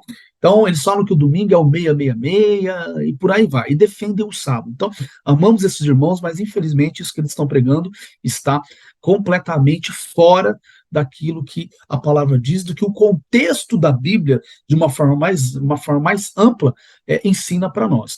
Então, a marca da besta não tem a ver com um dia, entendeu? Não é isso, é um sinal que será colocado, está muito claro para nós. O que mais que falam? Que vai ser também uma confissão, certo? Ah, não, então a marca é só uma confissão. Você confessou, você já está marcado como se fosse aí um servo do anticristo e adorador. Não é isso, porque a gente já viu que a palavra, ela claro, falando que tem a ver com marca, com gravura, enfim, nós vimos isso. Além disso, o texto de Apocalipse, capítulo 14, versículo 11, fala vai para um outro lado, que a gente vai ler daqui a pouco, tá? Demonstra uma outra possibilidade aí, possibilidade não, né? Demonstra a real, a verdade que vai acontecer lá, tá? Existem, pessoal, algumas possibilidades que o pessoal fala que é essa marca da besta, o que pode ser, o que significa. A marca nós sabemos que é o 666, mas o que significa essa marca? Então, ó, tem gente que fala que pode ser uma tatuagem, tá vendo aí? E se você observar, Hoje em dia nós já temos tecnologia para fazer tatuagens invisíveis, que você só consegue ver com algum tipo de equipamento. Tá? Pode ser uma tatuagem visível, pode ser uma invisível, igual a gente está vendo no slide, enfim, não se sabe ao certo o que vai ser. O significado, aliás, o que vai ser é o 666, repito. Agora, o significado, entendeu? Como vai ser, a gente não tem noção ainda, na sua plenitude, né? A gente imagina. Aí, ó, tem outros que falam que tem a ver com chip, é uma possibilidade, certo? Que vai ser colocado na sua mão direita e na testa. Pode ser também. Por que não? A gente não sabe. E aí a gente sabe que a gente tem conhecimento de que a Motorola já está fabricando um chip que vai servir para essa finalidade, para que as pessoas sejam inseridas num sistema global de economia, de identificação, e assim vai. E esse chip, ó, que está aí na tela, é o Mondex 7 Mark, que tem um significado interessante. Olha aí para você ver, ó. Mon tem a ver com o sistema monetário, tá vendo? A Dex é destro de mão direita, tá? Set tem a ver com o deus egípcio do mal, e a Mark, né, tem a ver com marca. Então, há uma possibilidade? Pode ser que sim, só que nós não podemos afirmar isso 100%. Só vai saber mesmo, nós só saberemos depois que fomos arrebatados, que nós estaremos aqui, certo? E aqueles que ficarem, você vai ter a convicção do que é. Vai falar assim, nossa, olha, era um chip, ah, não, não, era uma tatuagem, olha aí para você ver. Olha, então. Aí a pessoa vai saber, mas por enquanto a gente não tem como falar isso, esse significado na sua é, perfeição, saber exatamente o que é. Eu gosto desse versículo de Eclesiastes, capítulo 7, versículo 27, que ele diz assim, ó, eis o que achei, diz o pregador, conferindo uma coisa com outra, para a respeito delas formar o meu juízo. Então, você está vendo? Tudo que nós estamos falando aqui, gente, confere uma coisa com outra. Usa também 1 Tessalonicenses, capítulo 5, versículo 21, que diz, examinar tudo, retém o que é bom. Tá? Para você saber como pregar o evangelho, como falar sobre o Apocalipse, nós precisamos falar disso para as pessoas, né? Então, confere uma coisa com outra, vai estudar, veja sobre geopolítica, faça comparações, veja o contexto dos versículos e assim vai. Olha o que diz lá em Apocalipse, capítulo 14, versículo 11. Ó, e a fumaça do tormento de tais pessoas sobe para todo sempre, para todos que adoram quem? A besta, tá vendo? E a sua imagem, e para quem recebe a marca do seu nome. Tá vendo? Então não tem a ver com confissão, não tem a ver com um dia, não é isso, gente. Tá muito claro, é uma marca do nome dele. Então essa marca é o 666, certo? O significado, como é que vai ser isso exatamente? É o que nós estamos falando, existem possibilidades. Tá? E aqueles que forem condenados, eles vão ficar lá sofrendo de noite, não tem descanso. Nós vamos estudar esse versículo posteriormente. Ah, resumindo, pessoal, sobre o significado exato, 666 tem a ver com o número de homem, né? Enfim, nós não afirmamos como é que vai ser, se é um chip, se não é. Eu fico com aquele ditado que nós estamos usando, o nosso lema aqui, desde o início do curso. O que a Bíblia não diz com clareza, eu não afirmo com certeza, tá bom? Então, nesse aspecto, você vá pesquisar e tire suas próprias conclusões. O que nós temos convicção é o que a Bíblia fala abertamente. O número vai ser, a marca vai ser o quê? O número da besta. Qual que é o número da besta? O 666. Ponto. É isso. Até aí a gente consegue ver. E aí, gente, nós estamos vendo nesse slide, ó, que cresce o número de pessoas usando esse chip. Nós não sabemos, volto a repetir, se vai ser um chip mesmo. Não temos convicção. Mas as pessoas estão usando. Porque, afinal de contas, se você for pensar pela utilidade dele, é maravilhoso. Né? A utilidade é maravilhosa. Por quê? Você vai colocar um chip, você não precisa andar com documento, todos os seus cartões de banco estão ali. Se você for sequestrado, você é facilmente localizado. Então tem inúmeras vantagens. Você vai estar conectado com um sistema assim muito avançado que vai facilitar demais a sua vida. Então é isso que vai fazer com que muitas pessoas aceitem. Beleza, gente? Vou encerrar a aula por aqui e eu quero falar para você. Olha, você que ainda não entregou sua vida para Jesus, tá? Nós vimos anteriormente que a universalidade do poder do anticristo vai alcançar todos. Então não adianta a pessoa ter muito dinheiro, ele não vai ser salvo pelo dinheiro, tá? Você vê aí, ó, no 1 Timóteo capítulo 6, versículo 17, que fala assim, ó, ordene aos que são ricos no presente mundo, que não sejam arrogantes, nem ponham a sua esperança na incerteza da riqueza, mas em Deus, que de tudo nos provê ricamente para a nossa satisfação. Então, aqueles que têm muito dinheiro hoje, gente, eles são protegidos de várias coisas, né? Eles são, vamos dizer assim, blindados, certo? Você não toca nele, é muito difícil conseguir tocar nele, não vai preso, se for, dá um jeito de sair rápido, né? Ele compra as pessoas para poder ser um governador, um prefeito e por aí vai. Não vamos entrar nessa questão aqui. Então ele consegue muita coisa com o dinheiro dele. Só que lá nesse cenário de anticristo, de besta, de 7 anos do período tribulacional, tá? O seu dinheiro não vai te salvar, entendeu? Você vai ser alcançado, tá? E aí, aqueles que optam por servir Jesus Cristo vão poder dizer o que está lá em Filipenses capítulo 3, versículo 20. A nossa pátria não é aqui, é lá do céu, de onde aguardamos um Salvador, o Senhor Jesus Cristo. Então, que a sua pátria seja o céu, que você entregue a sua vida para Jesus Cristo. Para tanto, é necessário que você procure uma igreja evangélica mais próxima da sua casa, ou veja se tem um culto no lar onde você mora.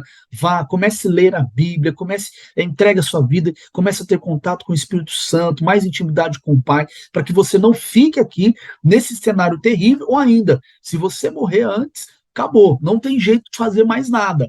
Então, pense, reflita. De repente você já tentou tantas outras coisas para preencher esse vazio que há dentro de você e não conseguiu. Só quem faz isso é Deus. O vazio que tem dentro de você é do tamanho certinho para que Deus entre ali e preencha a sua vida, tá bom? Deus abençoe você em nome de Jesus. Agora, aqueles irmãos que estão aqui, que já se converteram, gente, nós somos embaixadores da parte de Cristo. Tá vendo? Então, nós temos que pregar essa palavra, nós temos uma função aqui na terra, tá? Não se corrompa, entende? Caso você esteja com uma vida meio lá, meio cá, tá meio desviado da fé, enfim, olha, volte-se para Jesus Cristo e não se corrompa, porque senão você vai ficar aqui depois e você conhece a palavra, você vai saber tudo, né? Você vai conseguir ver as coisas acontecendo, e aí você vai ter que passar pela morte física para poder ser salvo, possivelmente. Então, não se corrompa, se mantenha firme. Eu sei que está cada vez mais difícil ser fiel a Deus, né? O mundo tem oferecido muita coisa boa, as pressões que nós estamos enfrentando realmente são cada vez piores, mas vamos nos manter firmes, vamos fazer o nosso papel de embaixadores de Cristo, que é pregar o evangelho, que é reconciliar, promover acordos de paz, e por aí vai, entre Deus e o homem, e assim sucessivamente. Amém, meu irmão?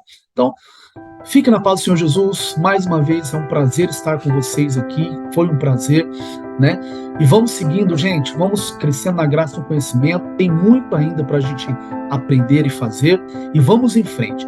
Que Deus continue abençoando, prosperando você e a sua família, né? Que você possa cada dia mais ser cheio do Espírito Santo de Deus, de sabedoria, para poder ir crescendo na graça e no conhecimento do nosso Senhor e Salvador Jesus Cristo. Fiquem com Deus, um abraço e até a próxima aula.